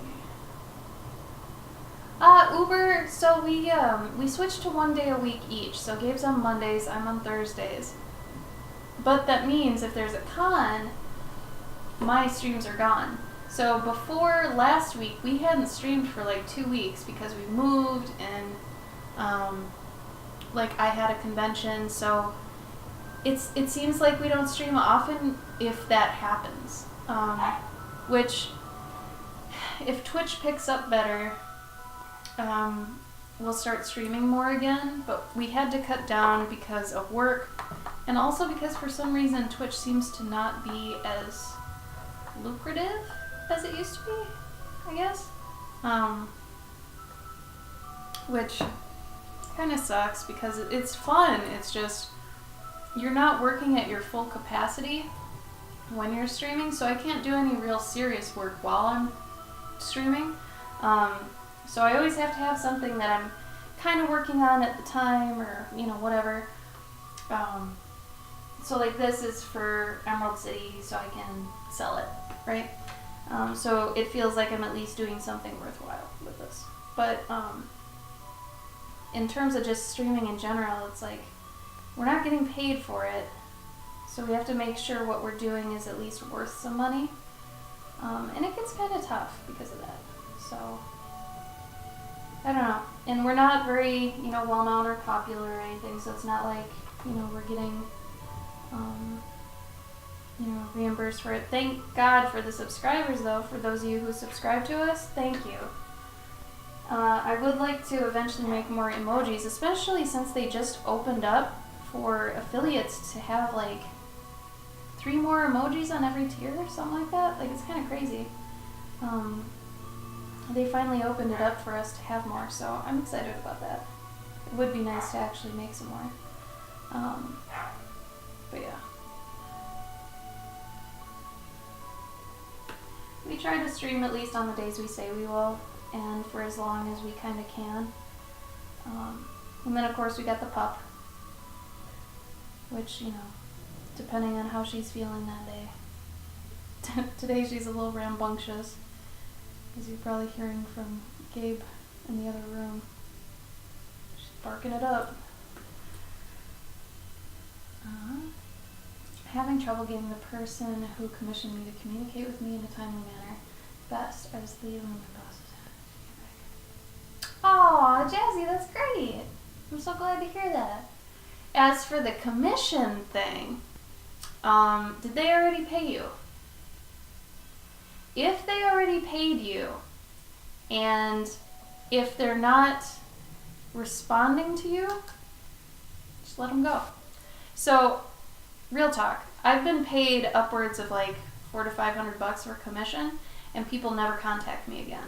And I try my hardest. I try to contact them on like Facebook even, or, you know, through multiple emails. I'll try a couple things, but if nothing works, just think about it like it's a big tip and walk away, because you can only do so much, you know? And it's happened a bunch. I have actually a stack, I'm looking at it on my commission board right now, of people who haven't talked to me. And I take down their email so I can contact them back to be like, hey, you paid me this money, get me this info so I can make your thing. And if they're just bad at correspondence, that's not your fault. Don't worry about it. And if they come at you later like, this is supposed to be done this time, blah, blah, blah, and you can be like, well, if you had answered me when I asked you, you'd have it by now, wouldn't you? So it's, you know, they're usually pretty understanding though. Or I even wonder if some of my people have died because some of them are older, or like they could just die, you don't know, or something happens, maybe they get sick, maybe they go into a coma. Those are extremes, but sometimes when they don't answer me back and I've tried really hard to get to them, I have to almost think of those scenarios to feel better about it and hope, well, I hope they get better and they email me back, because otherwise it's like, I don't know, it's weird. Oh really? Uber. So is it easier or harder to catch these now?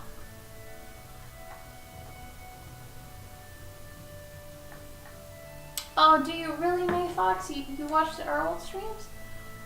Thank you. I really wish we could stream as much as we used to. When we started, we were streaming 6 days a week. Like, I was doing 3 and Gabe was doing 3, which basically meant that we were both streaming the entire week because we were on each other's streams.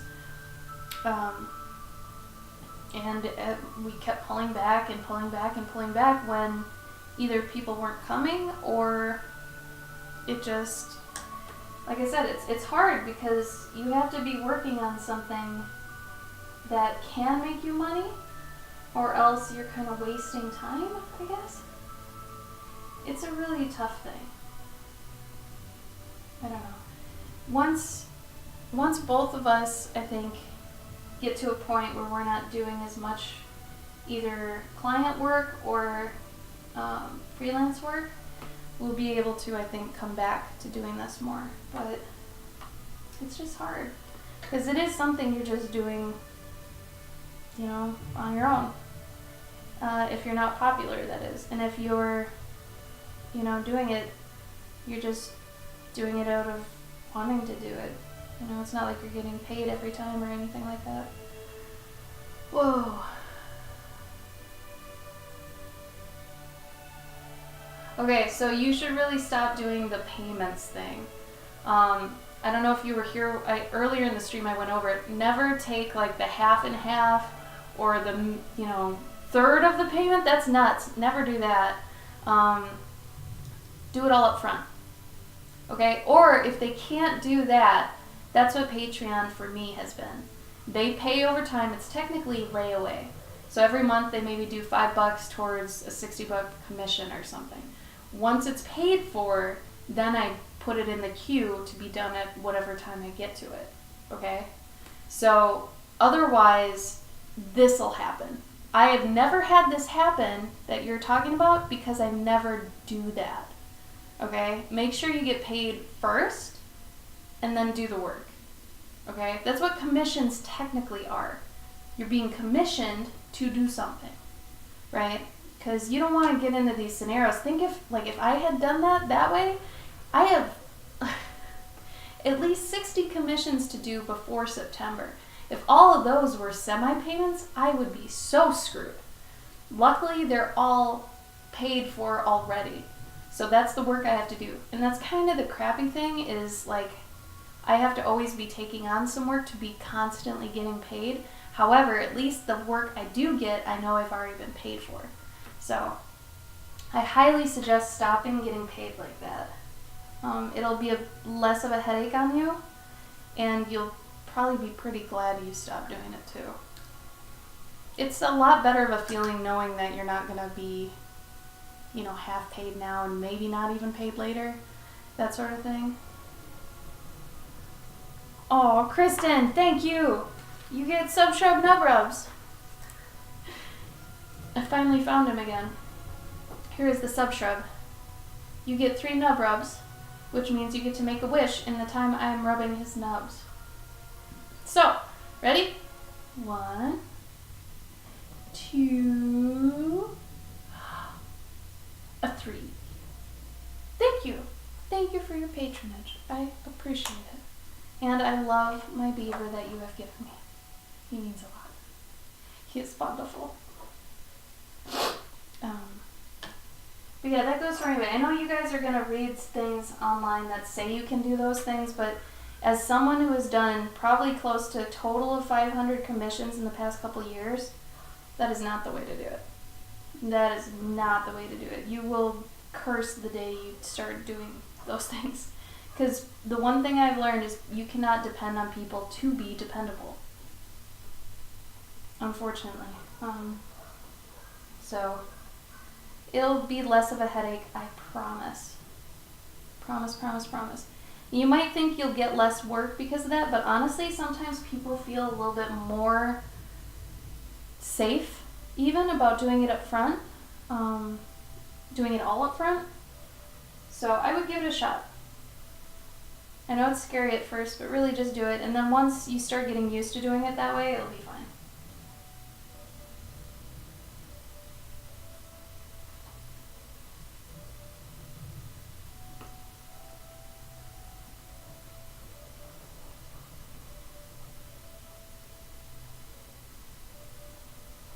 Let's get some white in here.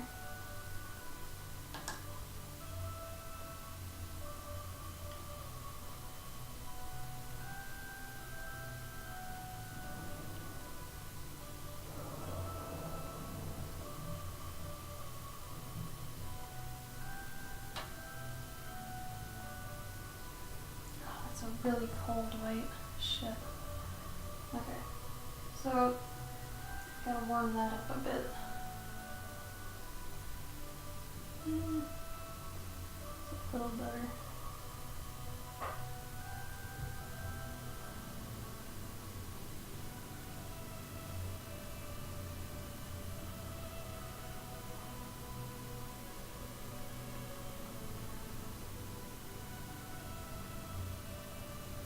Yes, I did. I saw the birth certificate. I absolutely did. It's so cute. You did. No, you packed him very nicely. It was actually really exciting getting him and the bubble, or the tissue wrapping. Very nice touch. You wrapped it very nicely. And the mail ladies were very impressed with your box, the box you put him in. So I think we just need to work on your labels, Kristen. I think that's the only thing that throws off the whole experience. But otherwise, I think you did a fantastic job. It looks so good. We could do didn't you do printout birth certificates? I think it'd be cute if it was like printed on an actual mock certificate. That'd be really cute.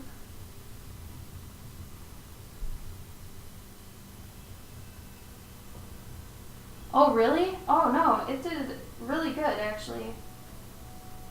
It wasn't banged up or anything. However, I would be curious to know how much those boxes are. Because you might be paying a lot for shipping and handling. Because shipping him was almost $8. And then that box and the tissue paper. Like, it's up to you, I guess, how much you want to spend on that, but I think you could probably even save money. Oh, we can talk about it. But I think it depends, though. Like I said, if you've got the money to spend on it and you don't mind, go for it.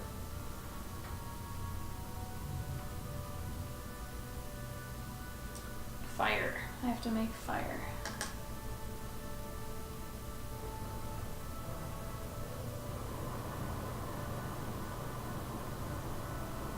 No, see, I was gonna make you a label that all you gotta do is, like, basically open the file, just type it in and print it. Because I know we were talking about you and computers and, you're not really savvy with them. And, I could just make you a template, basically, where you just fill in their address info and then just print it out. Oh, it's under $1 for the box? Okay, good. Good.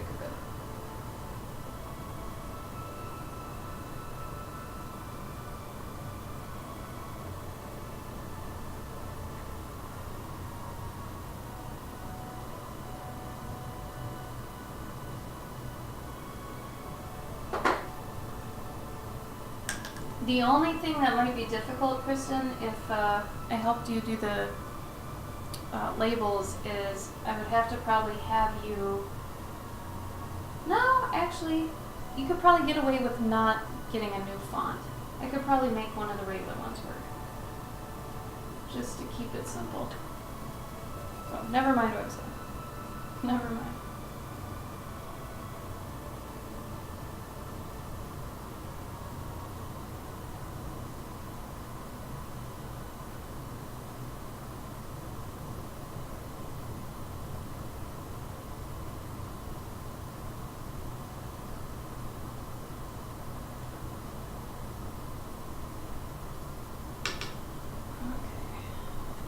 he gonna be wearing? Mm.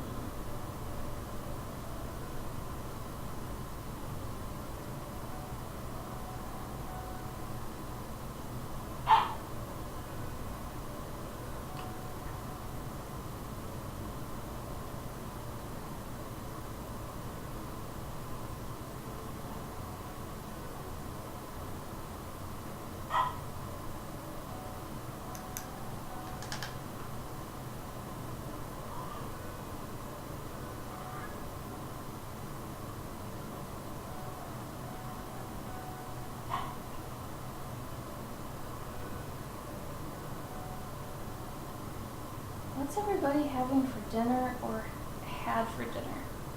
I'm trying to figure out what I want for dinner.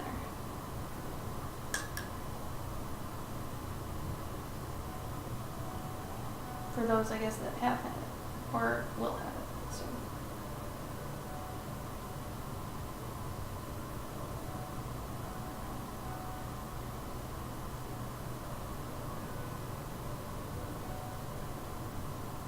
I can't see all of it. God, that is not the right colors. Shoot. A salad and a bun. Hey, I like it. Simple. Does anybody else just like having bread with cheese sometimes? Like, I know it's super medieval, but once in a while just having like a slice of bread with a slice of some like good cheddar on it, oh man. It's just good. Just plain good. Sometimes, not all the time. I got a craving for that last night and I really just, I wanted it, but we don't have any bread. Damn it. Oh yeah, no. Grilled cheeses are where it's at, man. I have not eaten well today. I usually don't eat well on the days I don't go to the gym. And I usually go to the gym every day, so past 2 days though I had pulled my calf, so I couldn't run, so I couldn't go to the gym, which means I probably eat like crap. I don't eat that bad, but like I'll have some nachos or something. I love nachos.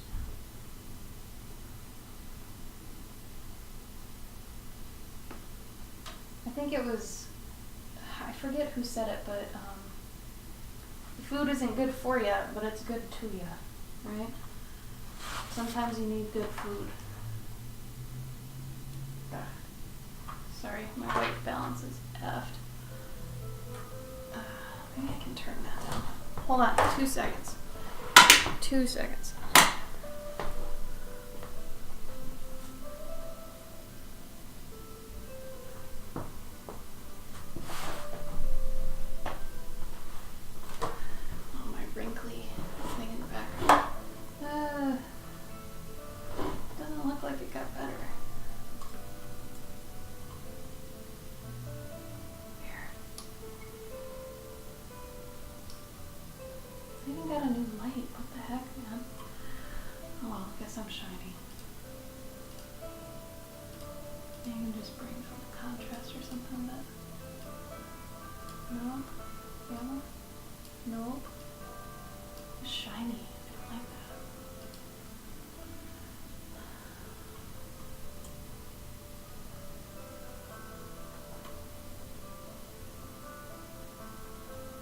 Oh yeah, bread and butter. Damn, it's good. It's normal, but damn, it's good. Basic. Ain't nothing wrong with basic. I think my main problem with food is that I'll crave a bunch of different flavors. So it sucks because that means a lot of the time I just have to have a bunch of variety around me at all times. I'll have small portions, but I just want all those tastes, you know? That can be a lot.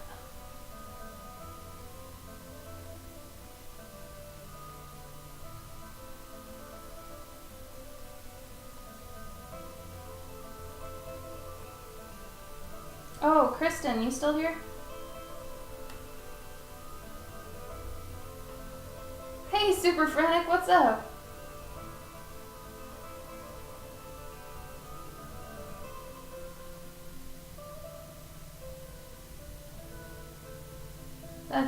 nothing wrong with that, Serenity. It's probably cheaper to be that way, right? Kristen, I wanted to ask if you wanted me to do your commission on stream or not. Thank you for the follow, Super Frenetic. How are you? Let's see. Because if so, I can plan to do it. Probably not the next stream, because next stream I'm going to be at Emerald City, but the stream when I get back, I can probably do it.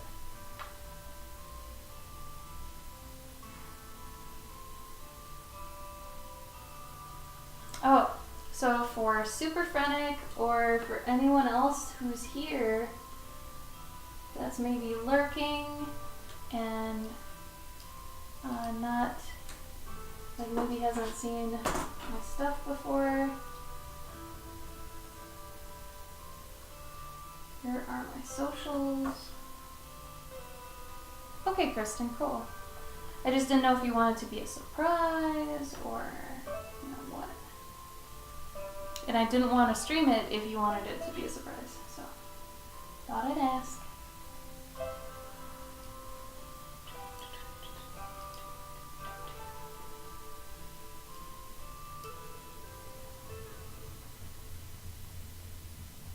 Alright, are you guys going to be at either Emerald City or C2E2 in the next 2 weeks? Oh, I said that really funny. C2E2? I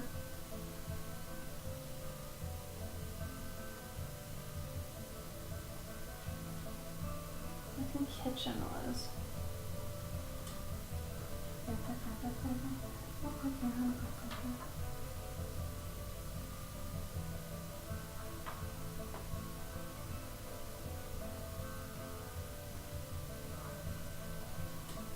I'm gonna color that gold.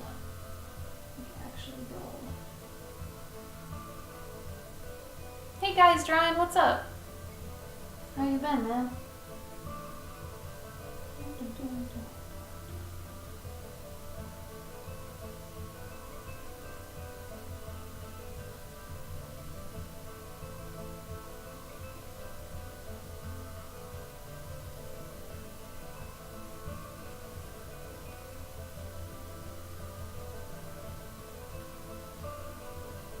Oh, did you?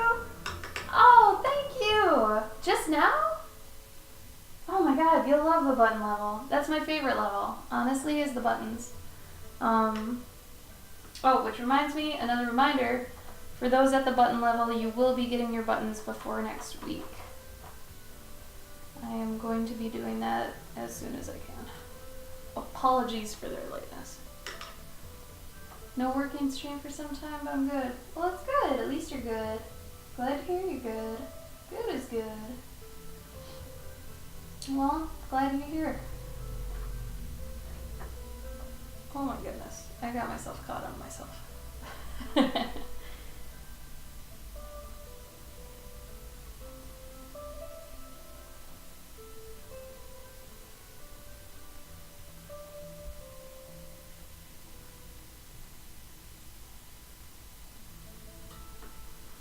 Oh, thank you, Frenetic. I really appreciate that. So the button level is really fun because I make like a random button that you get along with an actual button that has like a story that comes with it or a, what do you call it? Sometimes I do a story, sometimes I do a poem, sometimes I do a worksheet. That one was actually really fun. So for December, I had done this worksheet where, I'm not sure if you're familiar with a Tomty, I think that's how you say it, but they're like little house gnomes. So on this worksheet, I tell a little bit about what a Tomty is, what they do, and all that sort of stuff, and then the rest of it is deciding what your Tomty is like. So, you know, his favorite thing to steal, his favorite crumb to find, and at the bottom you end up drawing one, the one you think lives in your house. So it depends each month kind of on what I choose for the monthly guardian, but I have so much fun with it. I don't know, it's my one tier I get to actually have some fun. The other ones on there are basically for saving up for a commission. So that one I really enjoy. Yeah, it's really fun.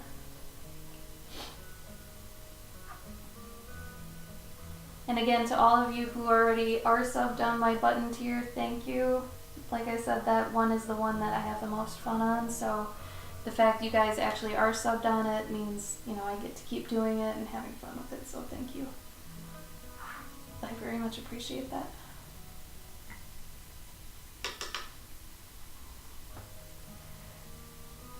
I try to make my stuff really cute, basically because I don't like a lot of heavy stuff nowadays. I'm a little older and I just like simple things, simple and innocent things, you know, because especially with how politics is and how the world is and how people are, it's just too many things are too heavy or too sad, and I don't know, I like to bring it back to like really cute little ideas, and I feel like people can actually relax in a sense, and I'm gonna get kind of heavy on you for a minute, but if you think back to when you were a kid, some of you probably still are kids, but for those of us who, like, you know, remember what it was like living with our parents and not necessarily having to worry too much about money or bills or anything and just being a kid, you know, that whole feeling of just being a kid, you know, like that feeling I try to kind of instill in my stuff because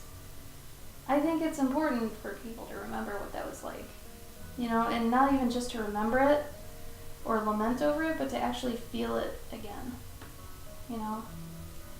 So I think sometimes when you feel it again, you can actually like touch that part again.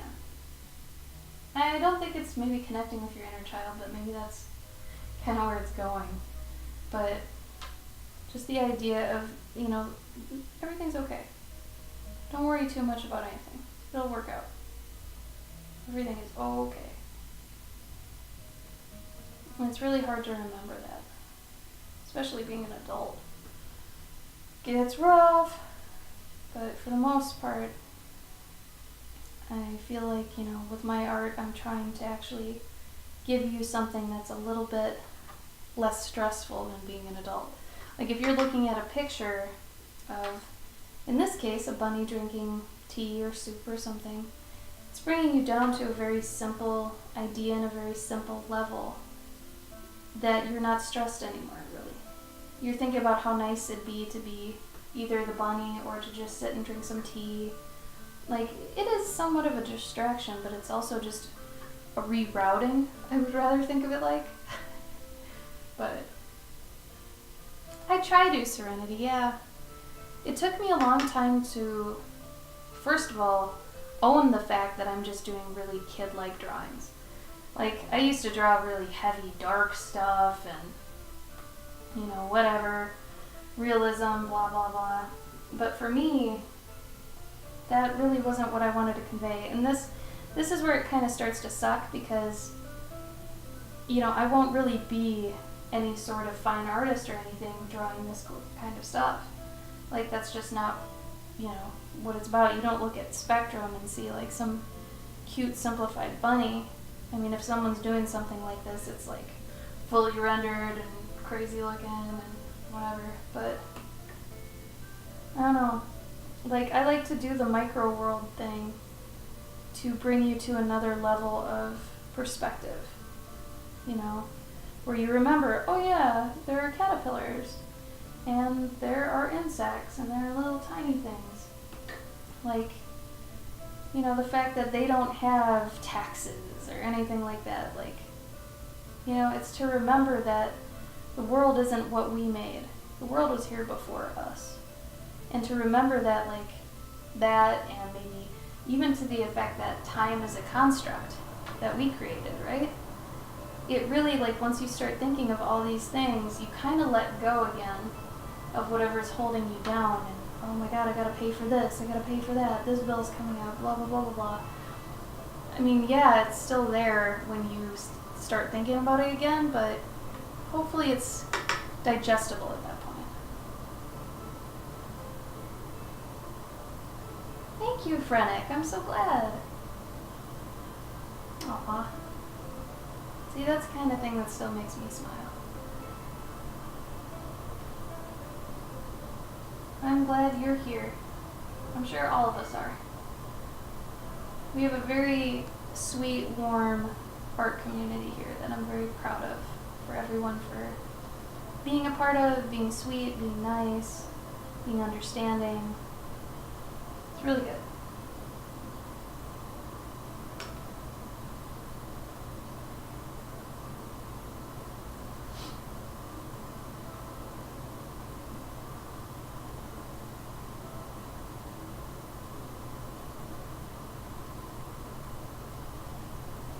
I didn't expect to do him in oranges, but I'm kind of digging it.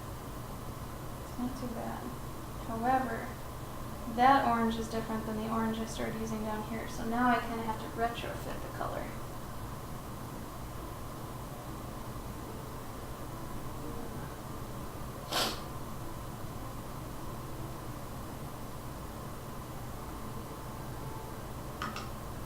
What's everyone's favorite color and why? Not just what is it, but I want to know why.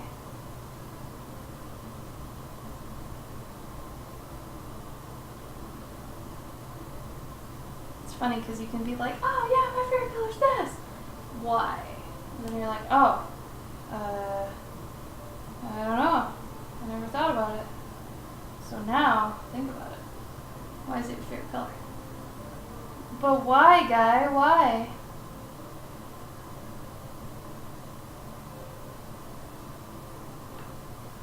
Warm and cold. That's interesting. That's a good description. You're right. Reminds me of a vacation. Oh, nice. Like the water? You like the ocean?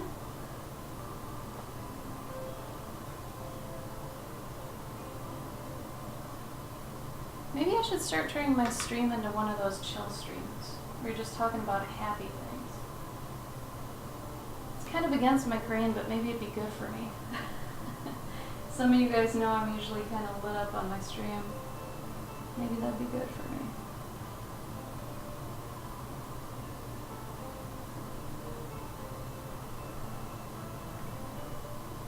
Oh, that's nice, Kristen. Where was it? Where was the vacation? Serenity. You're so Batman. I mean, I know you love the night. I think that's crazy good. You own it too.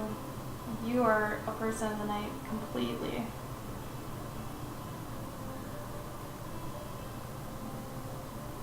Seafoamy tail,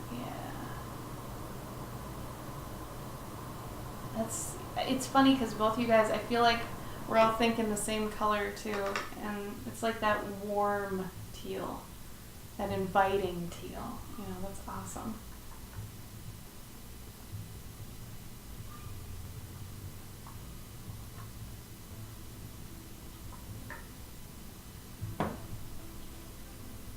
It's a positive lip?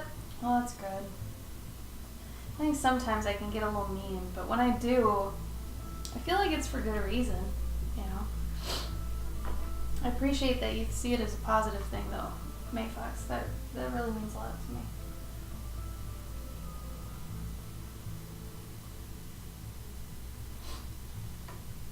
I hope sometimes I light a good fire for some people.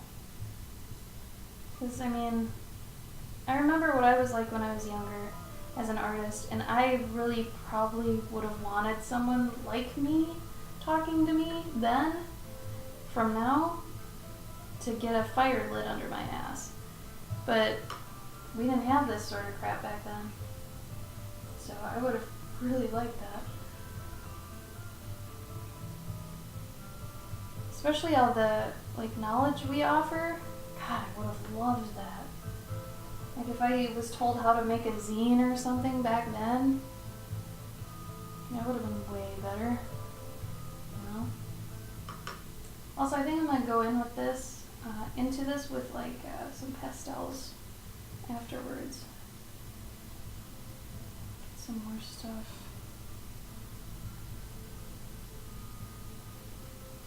Yeah. I think I'll put a glow around them though. Because I'm technically where I wanted to be. But let's put in the gold just because. I want to get that in while we're on the string together. Oh, I got lucky. I found it right away. I think my favorite color, this is hard. I actually think it's a tie for me. I feel like I need both of these colors, but it's like it's not a pink. It's maybe like, it's if you added some magenta to some burgundy. So like this, but maybe a little bit more rosy. And then, so it's like a wine, I guess, that color. And then a yellow green, which is kind of like this. I like the yellow green. It's very warm. It reminds me of spring and summer and stuff.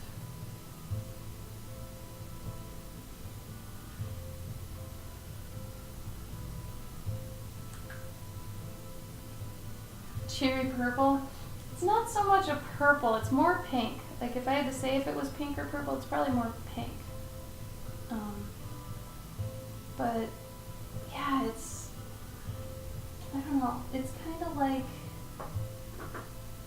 can I have it? Kind of like this. Potter's pink, but maybe a little bit darker than that. It's a little bit wrong on there. So, see it on there? No, God no, you can't even see that, it's blown out. But it's hard to describe. But like I said, I didn't grow up liking pink. I was a goth growing up. I wore lots of black. I also wore men's clothes in 4th grade. Like I wore my dad's t-shirts, which were like huge. They went down to my knees. I looked really weird. Really weird.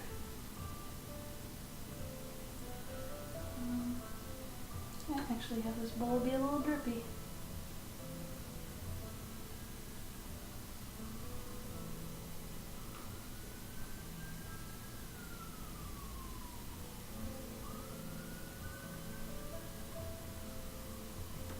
You see this gold though?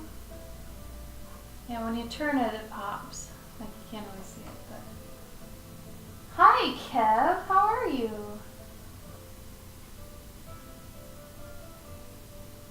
Oh, that's cool, May Fox. When's that? Bordeaux. That's probably the right word for it, Serenity. If anybody wants to like link a swatch and ask me, is it this one? Yeah. Well, there you go, guys. Dry. You get it. Yeah, I remember that being a thing. Like, I had a lot of faded black stuff, and when I bought something new that was black, I was like, oh my god. I think I have... Shit. Do I still have it? I have a picture of myself that I just refound. It's when I was all gothy. I don't remember where I put it. Damn it.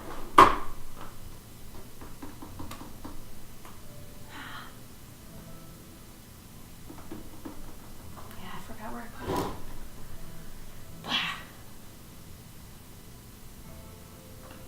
I think I might do the whole rim gold. But I don't know. That might be too much, but maybe not.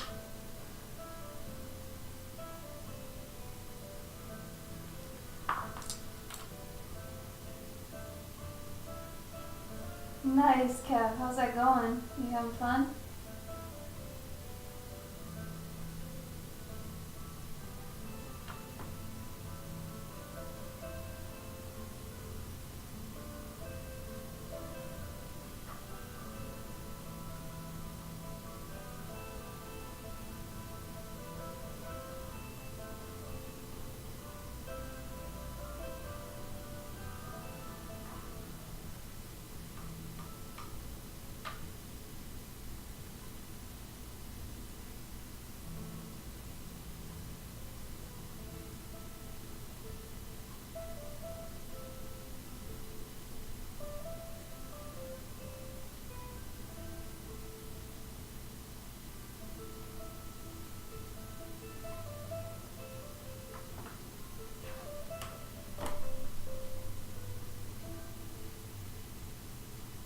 Oh, good. Glad to hear it, Kev. Alright. What's this? Looks pretty good. Alright, I think I'm gonna just switch to doing pastels on it. Honestly. Put away my paint.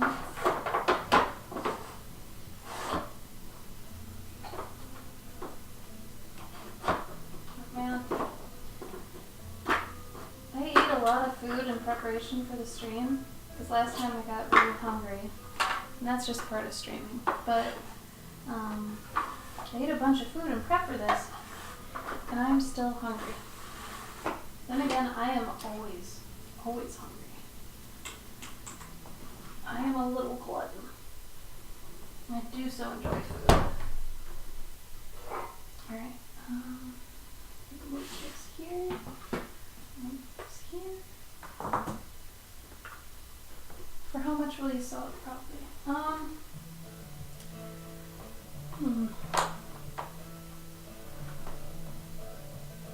Probably just 80, honestly. For a lot of these passion pieces that I kind of do on Twitch, I charge a little bit less for them than I would on, one of my actual, hardcore pieces. But like I said, since I've had fun on this, it's been a while since I painted, so I don't feel like I'm at my full force. Probably 80. So I mean, if you guys actually end up wanting it, you can buy it off me now before I take it to the con. Because honestly, as long as I sell it, I'm happy. Because I gotta sell it somewhere, and that means I just don't have to bring it to the convention. So if someone wants it, he's up for grabs. He's not done yet though, so I will be adding more depth to him a bit. I'm gonna add some more pastels in here for lighting's sake, but yeah, probably 80.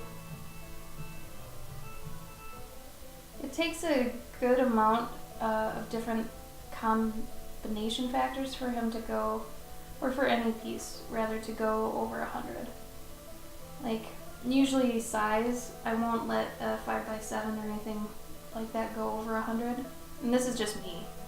Like some other people can absolutely go over 100 for a 5x7, but where I'm at right now, I don't think it's fair.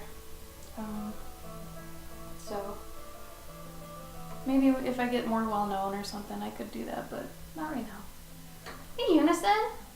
Hi and bye! Well, thank you. I'm glad you just wanted to stop in. That's sweet of you. Miss you! Hi and bye.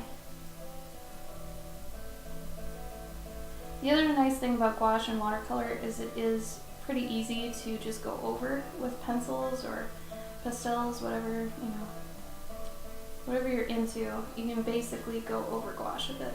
Obviously not like marker, that's not going to work out, but it works pretty well with everything else. Oh, you're welcome, Unison.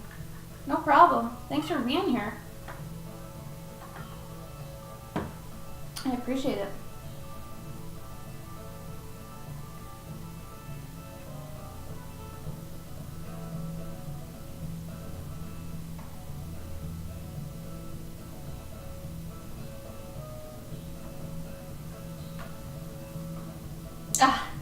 No, I totally understand. I mean, being a streamer, that's part of the problem. It's like you want to get something done on stream, but then you're also trying to entertain people. So, no, I totally get it. Don't even worry about it. I'm just happy you were here with us. Thank you.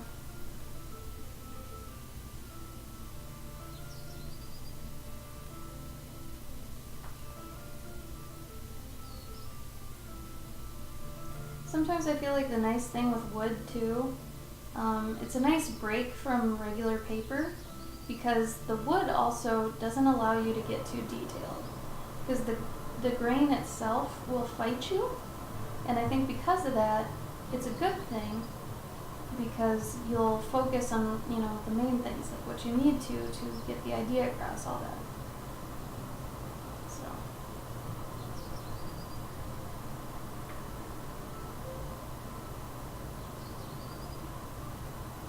Thank you, Unison. Have a good night, alright?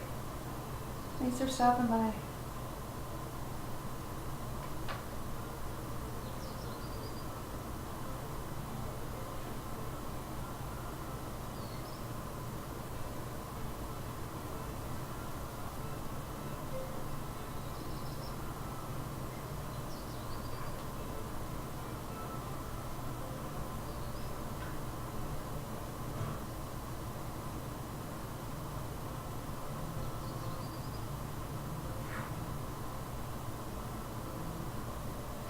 back to what I was saying. Oh, guys, drawing. It's in the song. It's really snowing and cold here. But I'm glad it helps. It does kind of, I feel like, add something to the stream where it does feel like a retreat if there are birds. So the fact they're in the song actually makes me pretty happy. I was honestly thinking about just ditching the music altogether and maybe just having like bird chirp nature sounds, you know? Because I figure some people usually come in here playing their own music, and I was like, well, you know, if they want to play their own music, they should be able to. But at least birds chirping isn't very intrusive, I guess. So, I don't know, there's a lot of things I was thinking about changing with the channel, but I haven't gotten around to actually implementing any of them because I've been so busy. But sometime.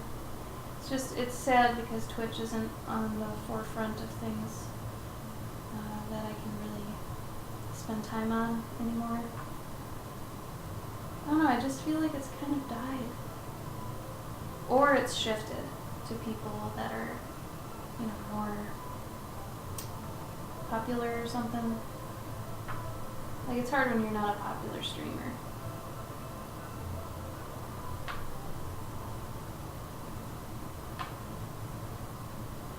Oh, is it? That's great. Oh, interesting. I wonder if that's because the treble is so high compared to the bass of the rest of the song that all you can hear is that. Huh. Alright, so now I'm trying to put in some extra stuff here so you can see that, like, the bunny's ear is behind the leaf and it's sunny back there. So, and here, this leaf, I want it so it looks like you can see that leaf behind this leaf, right? Some here. And what I'll end up doing is going in with a pastel and changing this white to be more of a yellow, so it's even more obvious.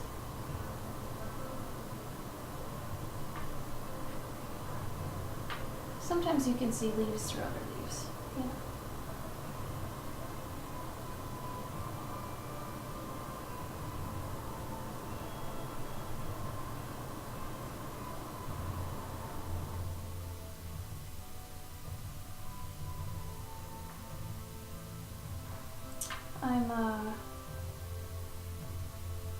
I'm a little bit sad because one of my commission people that got a pet commission from me a while ago let me know that one of her cats that is in the portrait now has died. And I find that very sad. Every time that happens, I feel very bad. Because it's like it's turned from kind of a fun thing into now a memorial piece. And it's weird to have that happen while you're still in the process sort of making it. You know, because it does feel like it has a different tone then. But, I mean, luckily I think she understood that and she had said, you know, still treat it like you would have. And I was like, oh, okay, we'll do. But yeah, it just changes it a smidge. Makes it a little bit more sad. Yeah, I feel bad for her. And I swear to God, it's the weirdest thing. I must be one of the only people to get people crying at their booth at conventions. Like, seriously, I get people crying at my booth. I have tissues for people who start crying at my booth to use. It's crazy.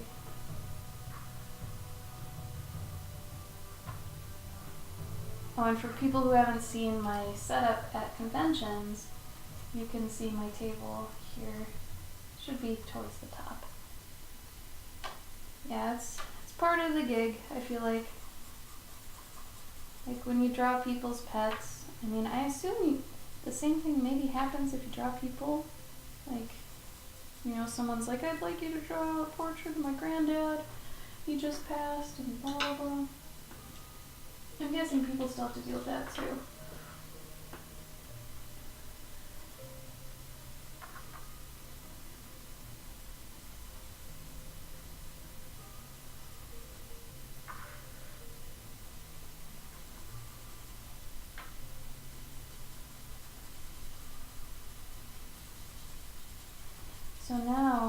actually going over a lot of the clover blossoms in the back with the pastel to kind of bring all the colors together a little bit more.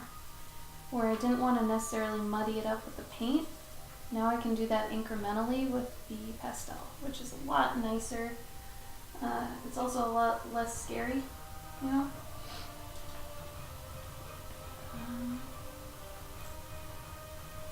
Let's make it a darker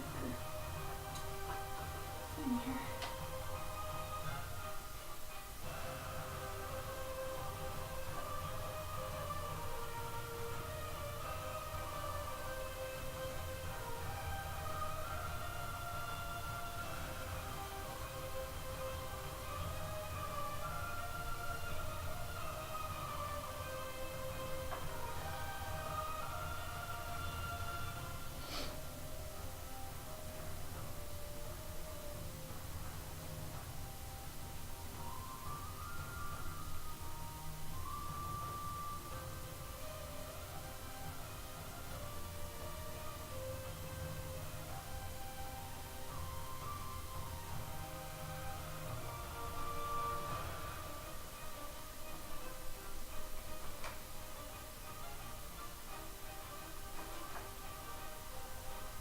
Good job, Kristen. It's like we're jamming together, but very far away.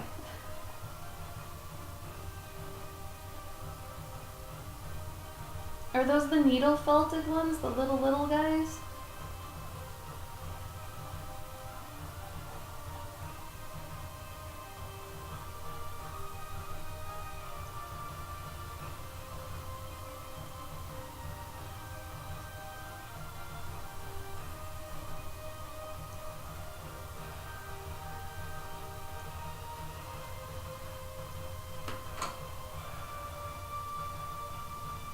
Oh, good job. That's fantastic. How much do you sell those for? Like 25 or something? Or was it 30? Maybe?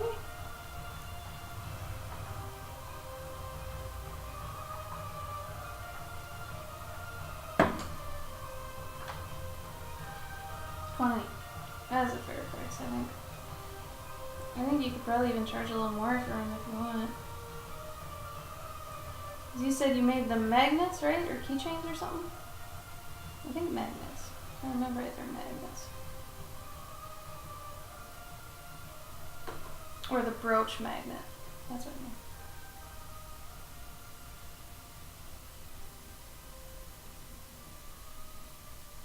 Oh, you remove the magnets. Where are they now? Just little kind of plushies? Little pocket plushes?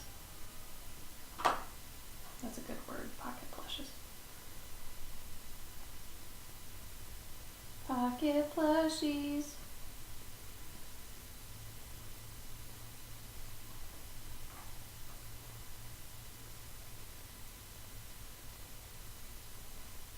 I feel like people figure out a use for them, whatever they want. Like if they do want them as a magnet or a pen or a keychain. I like that. I think that's better. Good call. Good business decision.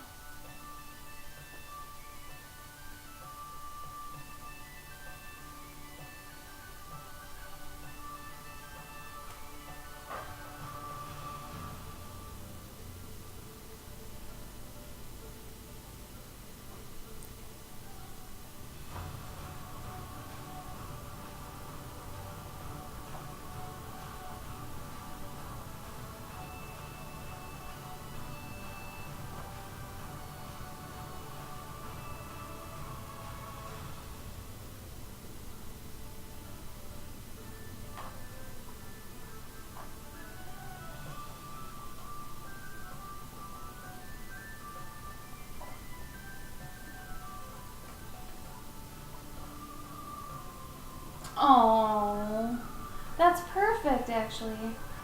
Kristen, have you seen the, what are they called? Something critters. Damn it. I have some of them. They're they're not needle felted, but they are felt on top of plastic. But they're really, really cute animal toys. Something critters, or critter... Shit. Ah. Either way, I was gonna ask you if you've seen them. Because they're cute as hell. And every set I want. There's like a little hedgehog family. They're expensive, but they're worth it, I feel like.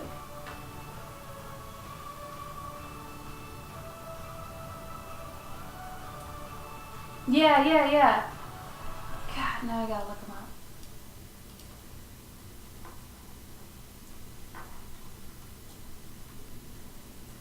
Calico critters, I think.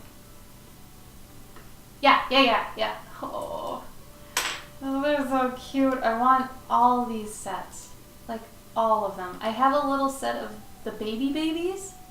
Like, their babies are so cute. So, like, I got just, like, this thing on eBay of a few of them. But, man, if I could just get every set, I would. Like, easily. Oh, and I forgot to say last stream, but for those of you who are waiting for a P.O. box, it's down at the bottom underneath the screen if you're on desktop. If you're on mobile, I have no idea where it is. But if you're on desktop, it's at the bottom of the screen.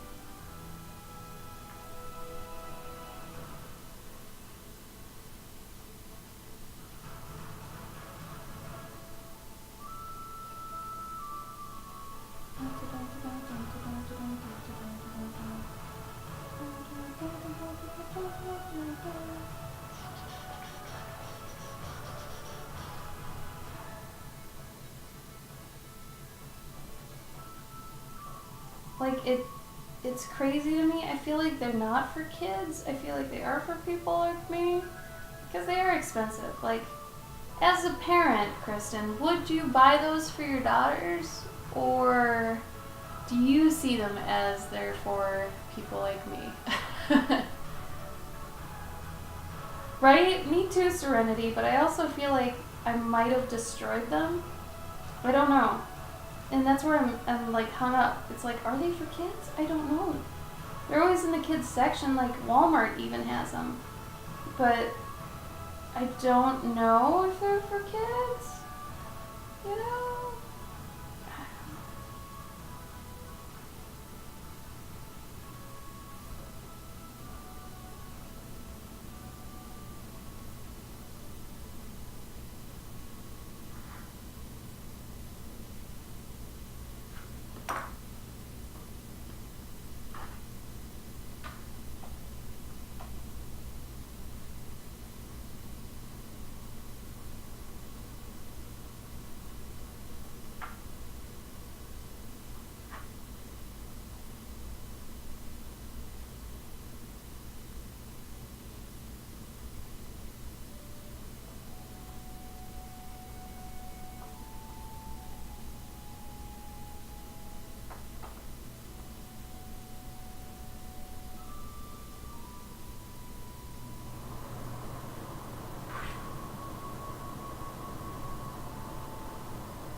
Oh, really? Bright colors. Interesting. So maybe they are for me. Very true, guys, drawing. Good point. Good point.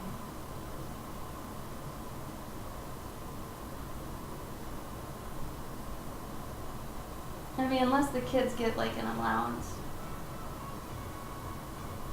then the kids are buying them, but I don't know how, does that still, like, Kristen, do you still have allowance for your kids? Like, do parents still do that? Or do you just have them do chores and then when you go out, they're allowed to get stuff? Like, does allowance still exist? I feel dumb. Slovenian families? Whoa! How come? You know anything about that, Serenity? Like, are they originally German? I wouldn't be surprised. You guys make really cute animal stuff.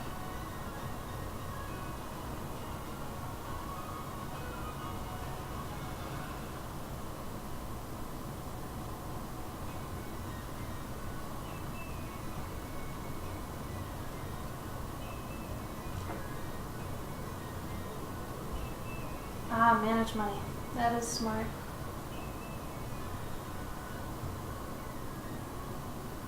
How do they do with it? Does one of them like splurge on stuff and the other one like actually saves, or I'm curious. Because I know kids are different, but I've noticed that when it comes to personalities, if like a pet or something has a certain type of personality, the other one will be like the complete opposite. So I'm kind of curious if that's the same for kids. Or rather just siblings. I wouldn't know, I have no siblings, so I can't even use that as a, you know. Oh, it's great. I think that means you did a good job. Good job.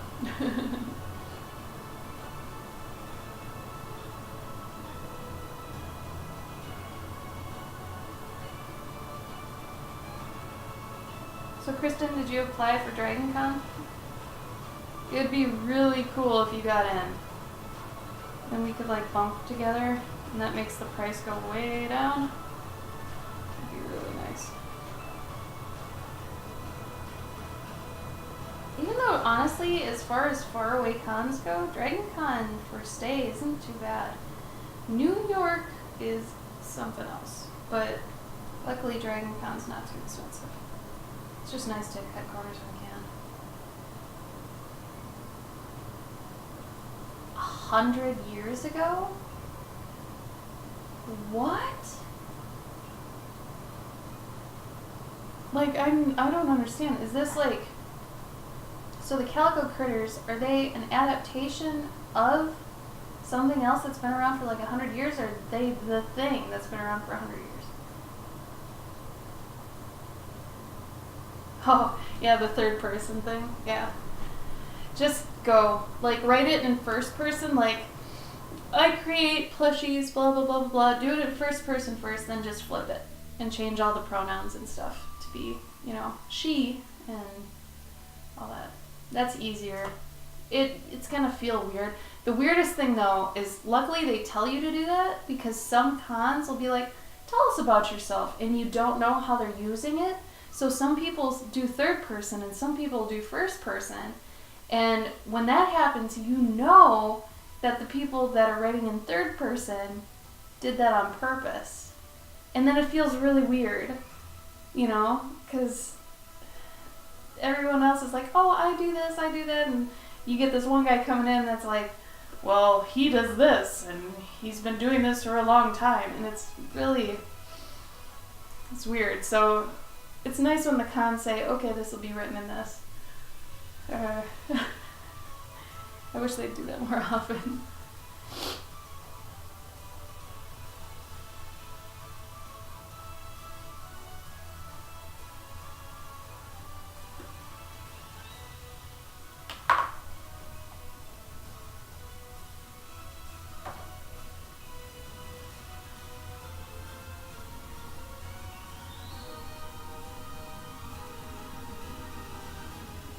Oh, they're an adaptation. Cool! Oh. Do you have like a website you're looking at for this, Serenity? Could you send it to me?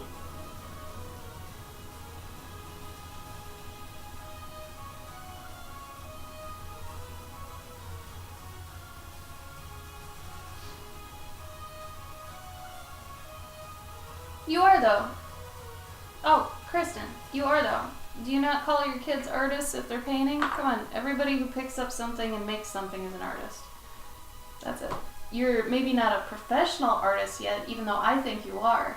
Like, the minute you start selling your stuff and keep seeking that out, I feel like you're a professional artist. You know you have a product, you know it's sellable, you can market it, you're a professional artist. So, kind of take yourself out of yourself and look at you and where you've come and what your mindset is.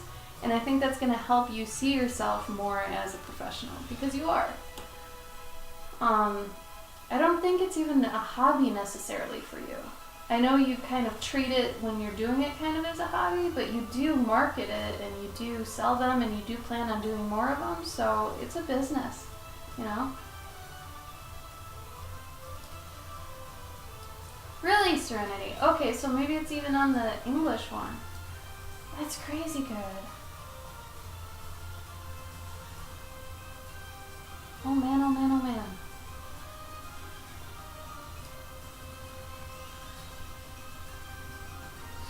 Alright. I'm basically done with him? I don't know. Like, really, the only difference between a professional artist and someone who's doing it for a hobby is your mindset. Really. I mean, it's like if you're actually taking your art seriously enough where you want to keep producing something for people to purchase, I'd say you're a professional. Even if it's not even for purchase, I guess. If you just want to keep making something and it's not just for you. Sometimes I feel like hobbies are just for you.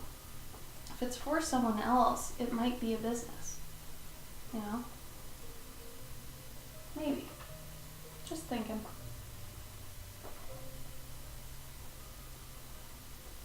Makes sense though.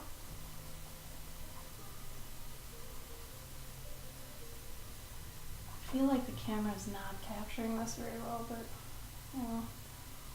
What you gonna do?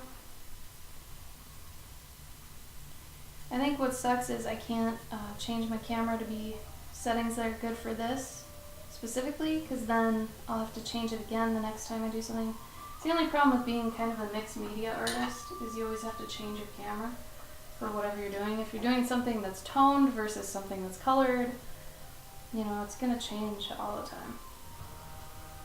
So I think for what I've got, it does a decent job, but, you know.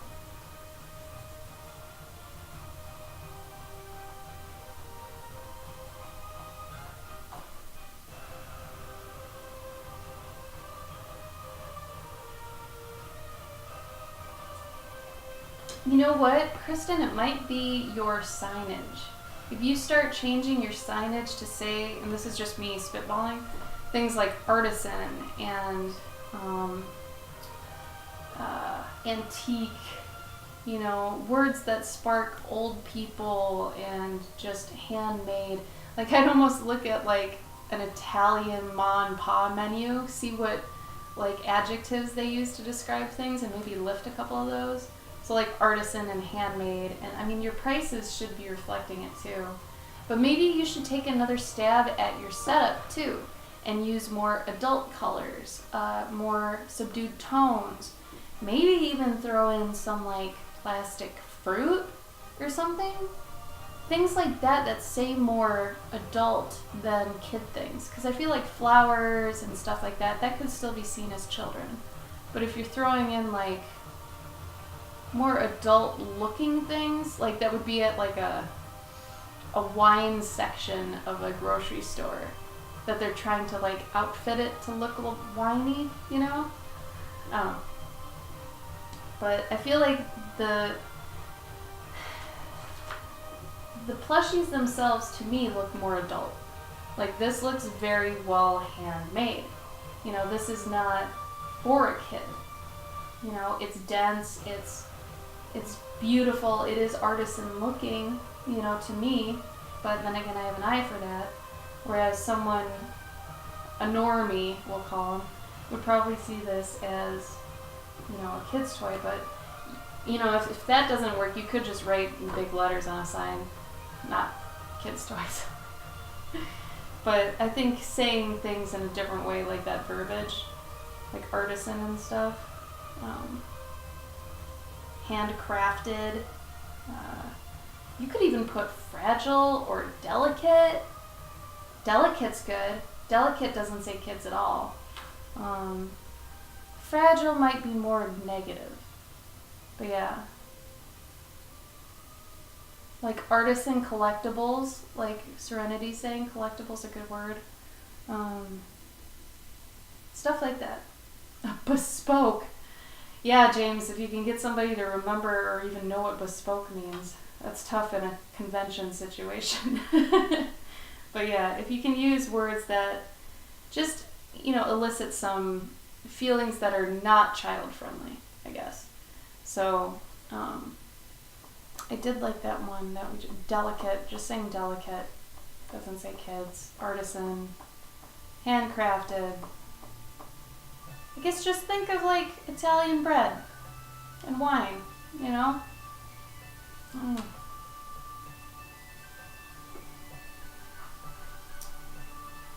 Just gotta fix that fire. Yes, it does, but that's also not what she's doing.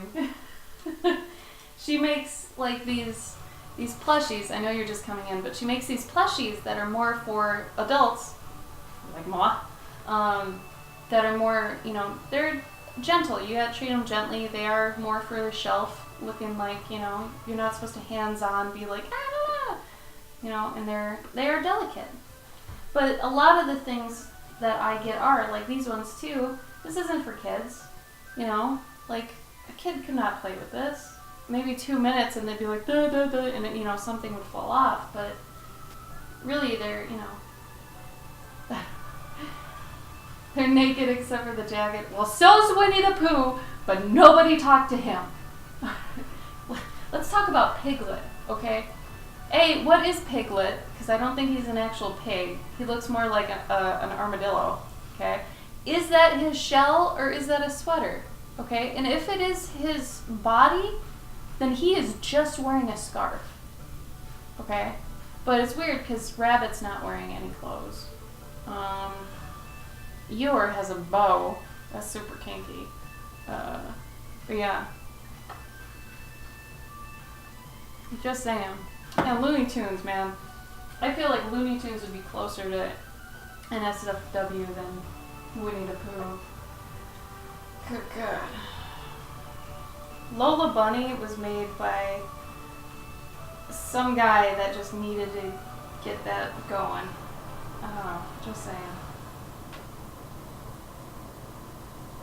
Like, does she need to exist? I don't know. There are so many questions.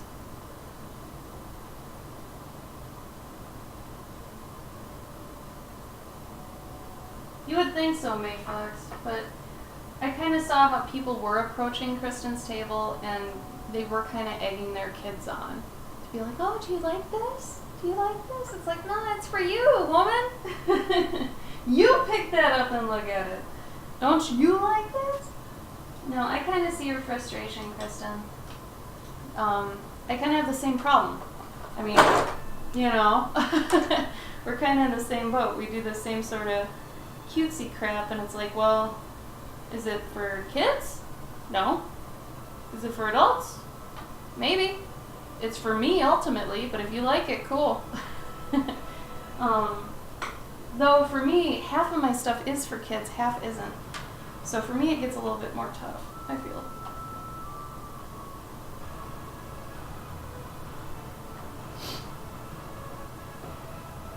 Yeah, and I could see, you know, that could get old pretty quick.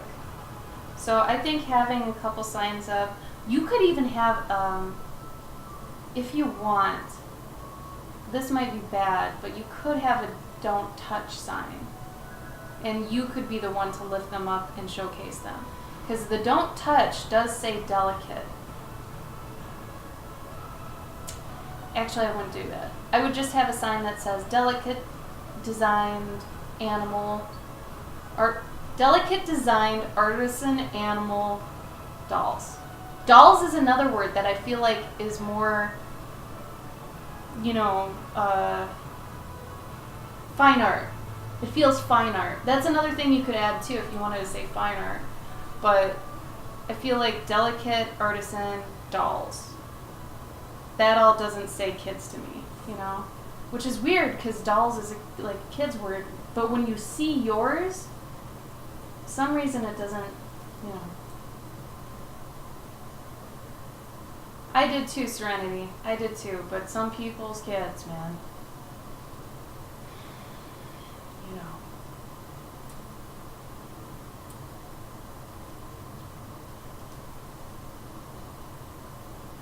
Fine dolls. That reminds me of sex dolls. Ugh. I've been watching Superstore and they had a sex doll that was in part of the... Anyway, it was funny.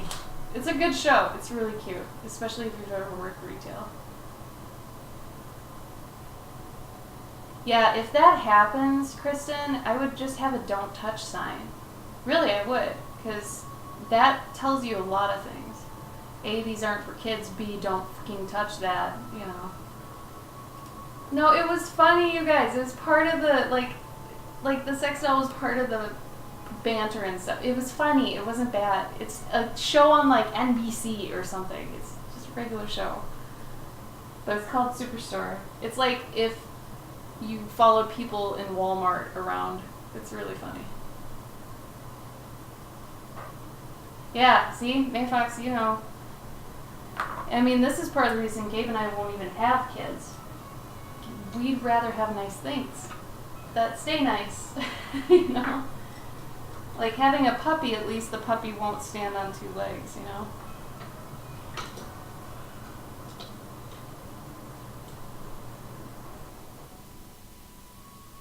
Yeah, you guys, it's not like I watch porn. I do not watch porn.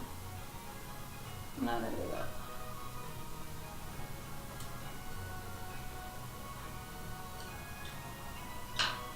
I think now I'm noodling this. I think this is actually basically done. But I'm just like, I don't know. I think it's done. Maybe we'll end in 10 minutes. Does that sound okay? I gotta get back to working on commissions. And I gotta make dinner, most likely. So 10 minutes, let's say.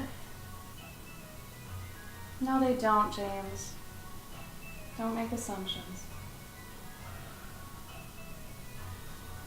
And also, every time I tell people that, they're like, oh, you're super religious. I'm like, I am the farthest from that.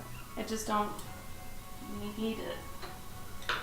Like, some people just don't need it. Some people also aren't even sexual. Some people don't even crave sex, so, you know. You don't know everything, dude. 10 minutes sounds good. Oh no, Serenity, are you trying to stay awake? You poor thing.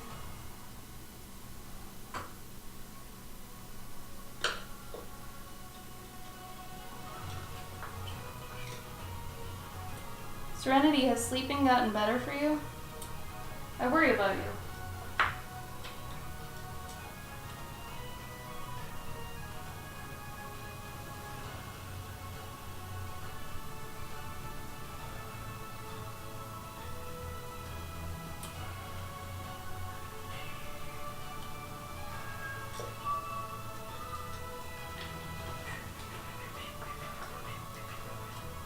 It's only 2 a.m.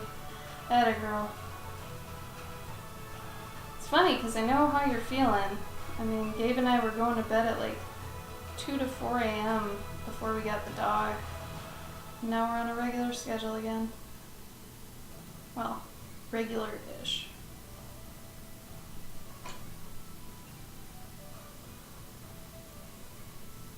Oh, really? So does that mean you're not sleeping as well again? I'm sorry. That's gotta be so frustrating.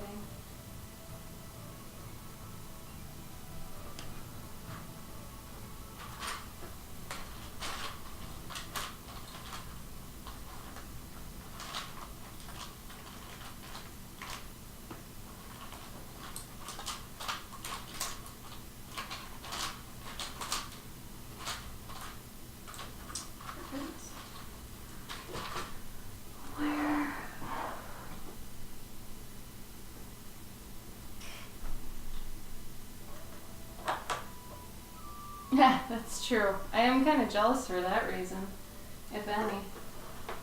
That's very true.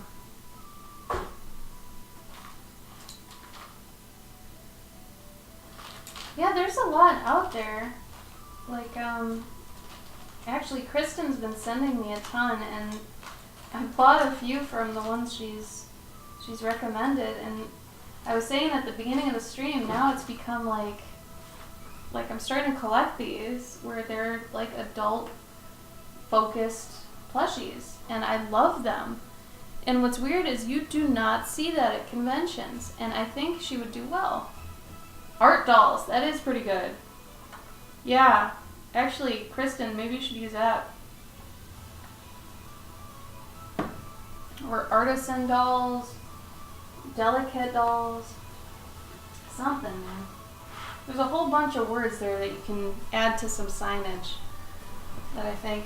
Also, Kristen, I hate to say it, but your name is kid-friendly to the max. So, like, if somebody just reads your name first, they're just going to be able to, oh my god, okay, well, I want to touch this, this, and this. You might want to think about the name change thing.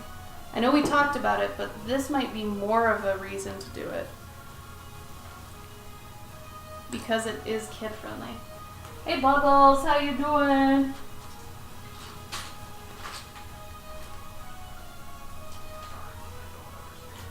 Okay, Google. Just chime in.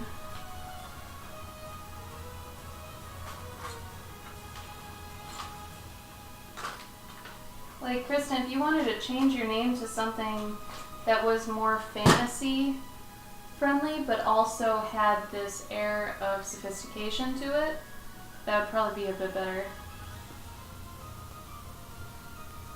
You guys know I'm honest and forward, so just saying.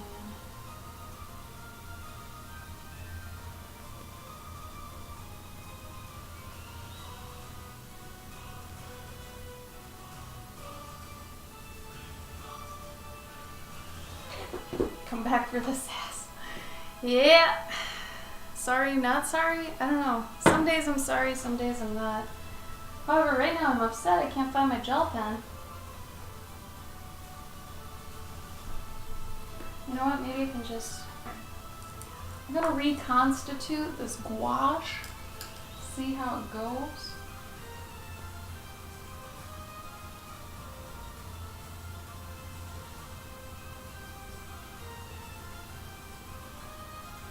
That'll work. Still pretty thick. Oh, good, Buggles. I'm glad. How you been? Long time no see, buddy.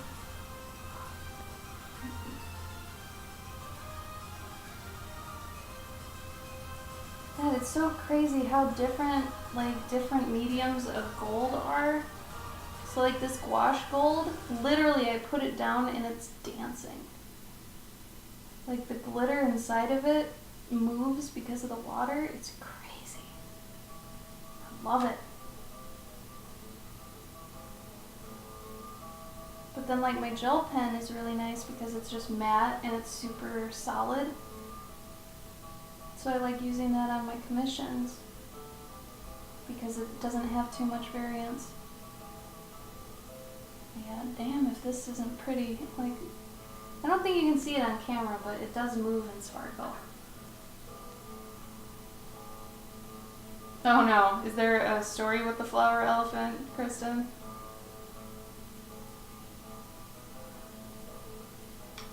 I'd be curious to know.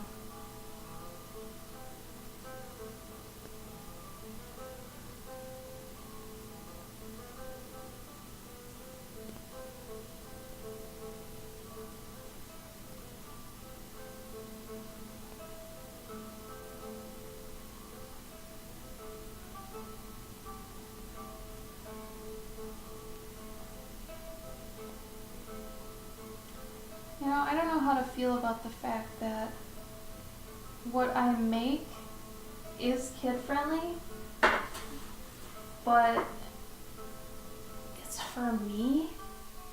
And I think eventually all my kids' stories, or my stories will be mainly for kids, but am I weird if I like them as much as a kid would?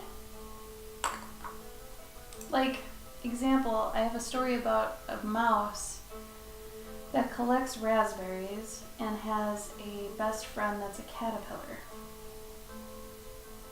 Now, I am head over heels for this story. Like, I love it to death, but sometimes I feel weird that I really, really like this little world. I never regret liking it, but I do wonder, like, what does that mean? Am I just super in tune with my inner child? Like, what does this mean? Then again, I'm starting to think I have that thing where, like, you never had, like, a childhood, so you're living it now, sort of thing. I'm hoping they are Serenity. For the reasons I spoke of earlier, where it's like, that it's not an escape, but it's remembering simplicity. Yeah, I get the mouse guard thing all the time. But mine isn't even as deep as, like, I have a story that's like mouse guard, but I know if I put that out, it's just gonna be, oh, so it's like mouse guard. Like, I get compared to that all the time and it drives me nuts. Just because I have a mouse, people are like, oh, mouse guard. It's like, no, just because it has a mouse doesn't mean it's mouse guard. But then some people will be like, oh, Secret of Nim. I'm like, that has a mouse too. Like, it's funny because sometimes if you draw something that just has like a character that somebody hasn't seen before except in this one thing, they immediately think it's like, oh, so it's like this. You know how many other stories have mice in them? It's just Mouse Guard is the most relevant modern one that people know of. Because, I mean, you've got things like Redwall, you've got Mice Templar, you've got Secret of Nim, you've got, like, the Rescuers, you've got, like, all these things are mice-based. But depending on who you dock to, it changes.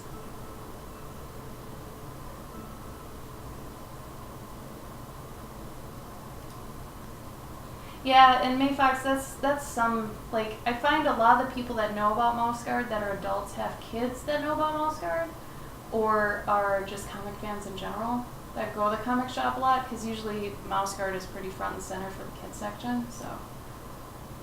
Aesop's Fables, that'd be better at least. I feel like Mouse Guard is everybody's easy go-to. If you want to hit me with something more eclectic, I'd appreciate that. And to be honest, I get Redwall way more than I get Mouse Guard. But it's like, I didn't know about Mouse Guard when I was doing all my mouse stories, okay? Swear to God. And my husband at the time was like, hey, have you heard of Mouse Guard? And I was like, no. And then I started looking at it, and it broke my heart, because so many of the things I thought of, he had thought of. And I was like, well, damn it. So I had to say in my head and figure out how to keep doing what I wanted to do, even though someone else had already done it. And that's where I get the whole thing of telling people, like, every idea's been done. Just think about that. But if everyone had the same prompt, like, you know, write about a man on the ocean who is desperate but has a seagull friend. If everybody got that same prompt, every single story would end up being different, because every single person has had a different experience. They've been through different things, different situations. They've handled things differently. There are all sorts of different personality types, which will all affect how that end product comes out. So even though I draw mice, even though I might have a medieval mouse story, doesn't mean it's going to be anything like Mouse Guard, you know? So when you say stuff like that to artists, like, oh, it reminds me, before you even do that, because you might break their heart, before you even do that, just comment on the fact, you know, oh, hey, what were your inspirations for this? And some of them might even mention that one thing that it reminds you of. And then you could rest assured, oh, okay, so I was right, there's this one thing, cool. But for me, when people, like, if instead of saying, this reminds me of, which we hate, they say, oh, what are your inspirations? And usually I'll reply with, well, Beatrix Potter, Brian Froud, what's his face? Arthur Rackham, right? And when they get all those, they can kind of put it together and be like, oh, like Beatrix Potter should be the #1 tip-off. You know, I've got animals in clothing. You know, so. Hey, Shaladron, what happened to it? Why didn't you get it?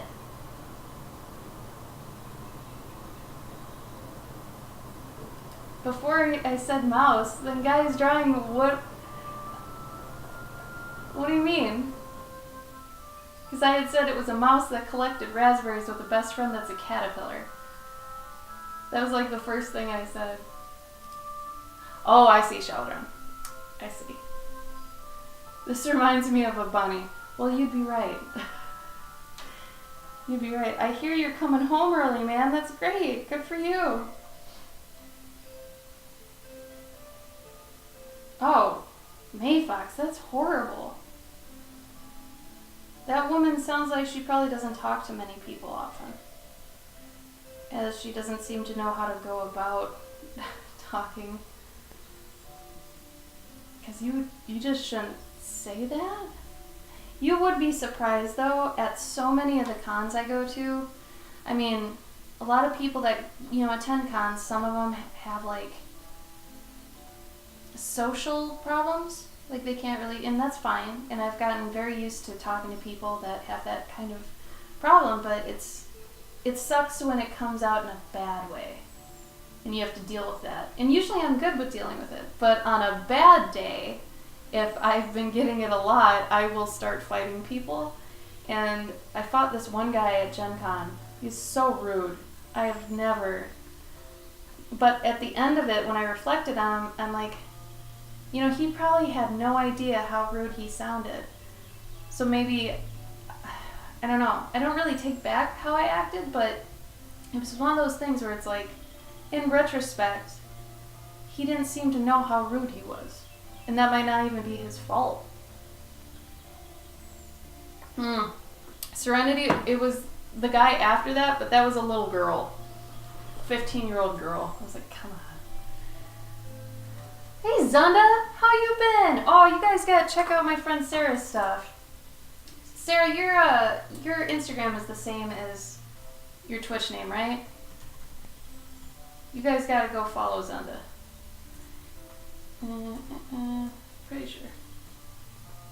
But yeah, it's funny what a lot of people don't tell you, and I forgot to actually add this to my, shit, that's not the right link. Sarah, can you please put in your right link? Not correct.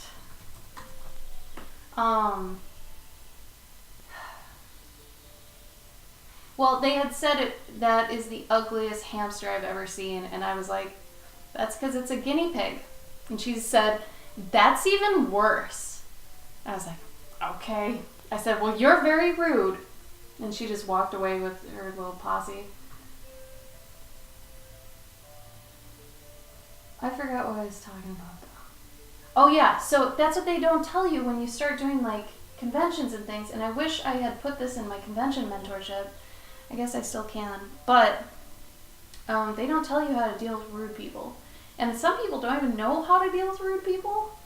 But it's really hard sometimes. Like, at the end of a 10-hour day when you've been standing and just, hi, hi, hi, chipper to everybody. And you get this one person that just rubs you the wrong way. Oh, man. Oh, man. Oh, I had to. Thank you, Sheldron. Sorry. I don't know, Zonda. Like, man, people are terrible. People are terrible. I just don't understand. She was 15. I would have gotten kicked out. But yeah, it was just, I can't. Who raises their kid like that? That's what I want to know. Like, really? But anyway, the guy that was the most rude, he was like in his 60s or something. And you guys know me, I love old people. I love old people to the end of time. Old people are great. I've worked with old people. I love them. But this guy was rude as shit. And like I said, I think he must have had something a little off.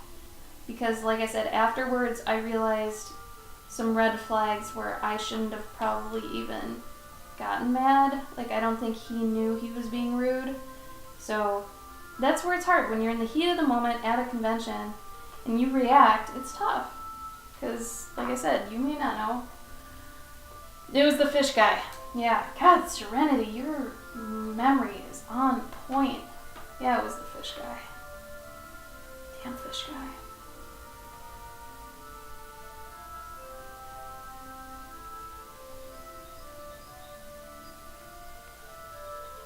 Yeah, I could see sales making you hate people. It's weirder though when it's your own stuff. Let me tell you. Like, James, if you're at a con and somebody's saying like retail type rude things but about your art, next level. Let me tell you. Max level shit. Like, you will want to attack them. It's crazy.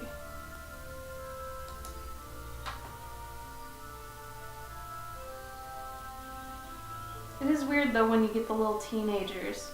Because teenagers, man, I'd rather get the old people comments any day, but teenagers are ruthless.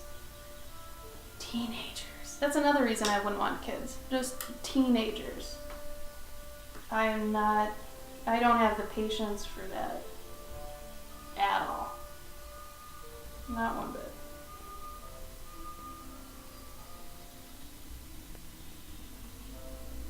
For those of you with kids or will be having teenagers, mad respect and good luck.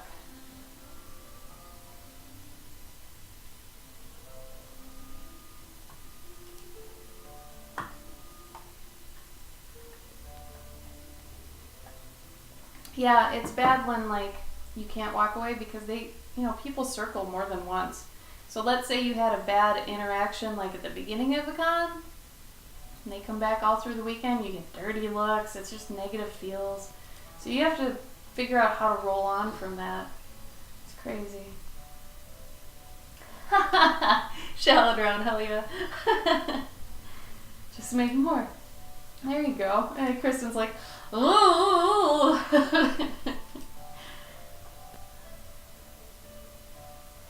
Can. James? What? Is there more to that than the word can? Alright. So we got some gold going on. But like I said, I think we're good here. 7:10, so I went, she does! Oh, that's because she wanted a little boy. I remember this. I don't blame her. Can you just tell them to leave? You can tell them to leave, yeah, but some are just trolls. Real life trolls, and they'll stick around, especially if you're a girl and it's a guy. They think it's teasing, but it's not. It's like, go away. I do not like you. And then we gotta get mean about it so they really know. And then we're a bitch. It's like, no, come on. I don't blame Kristen, though, for wanting a little boy. Little boys are adorable. I mean, little girls are too, but, But that's never enough for me to actually want one. Sorry. Bulldogs forever. I have to wipe its butt every day. Multiple times a day. Clean its folds. All the time. Bulldogs are very high maintenance, but that's part of why I like them. I'm such an animal person. Oh, Kristen. Okay, so I am noodling this now. He's basically done. I'm gonna probably color the outside. I'm trying to decide if I want the outside to be gold. Maybe. I might go in and do some more detailing on some stuff. But yeah, so he's gonna be $80 at Emerald City. But if any of you guys want to claim him before I take him to the con, you're more than welcome.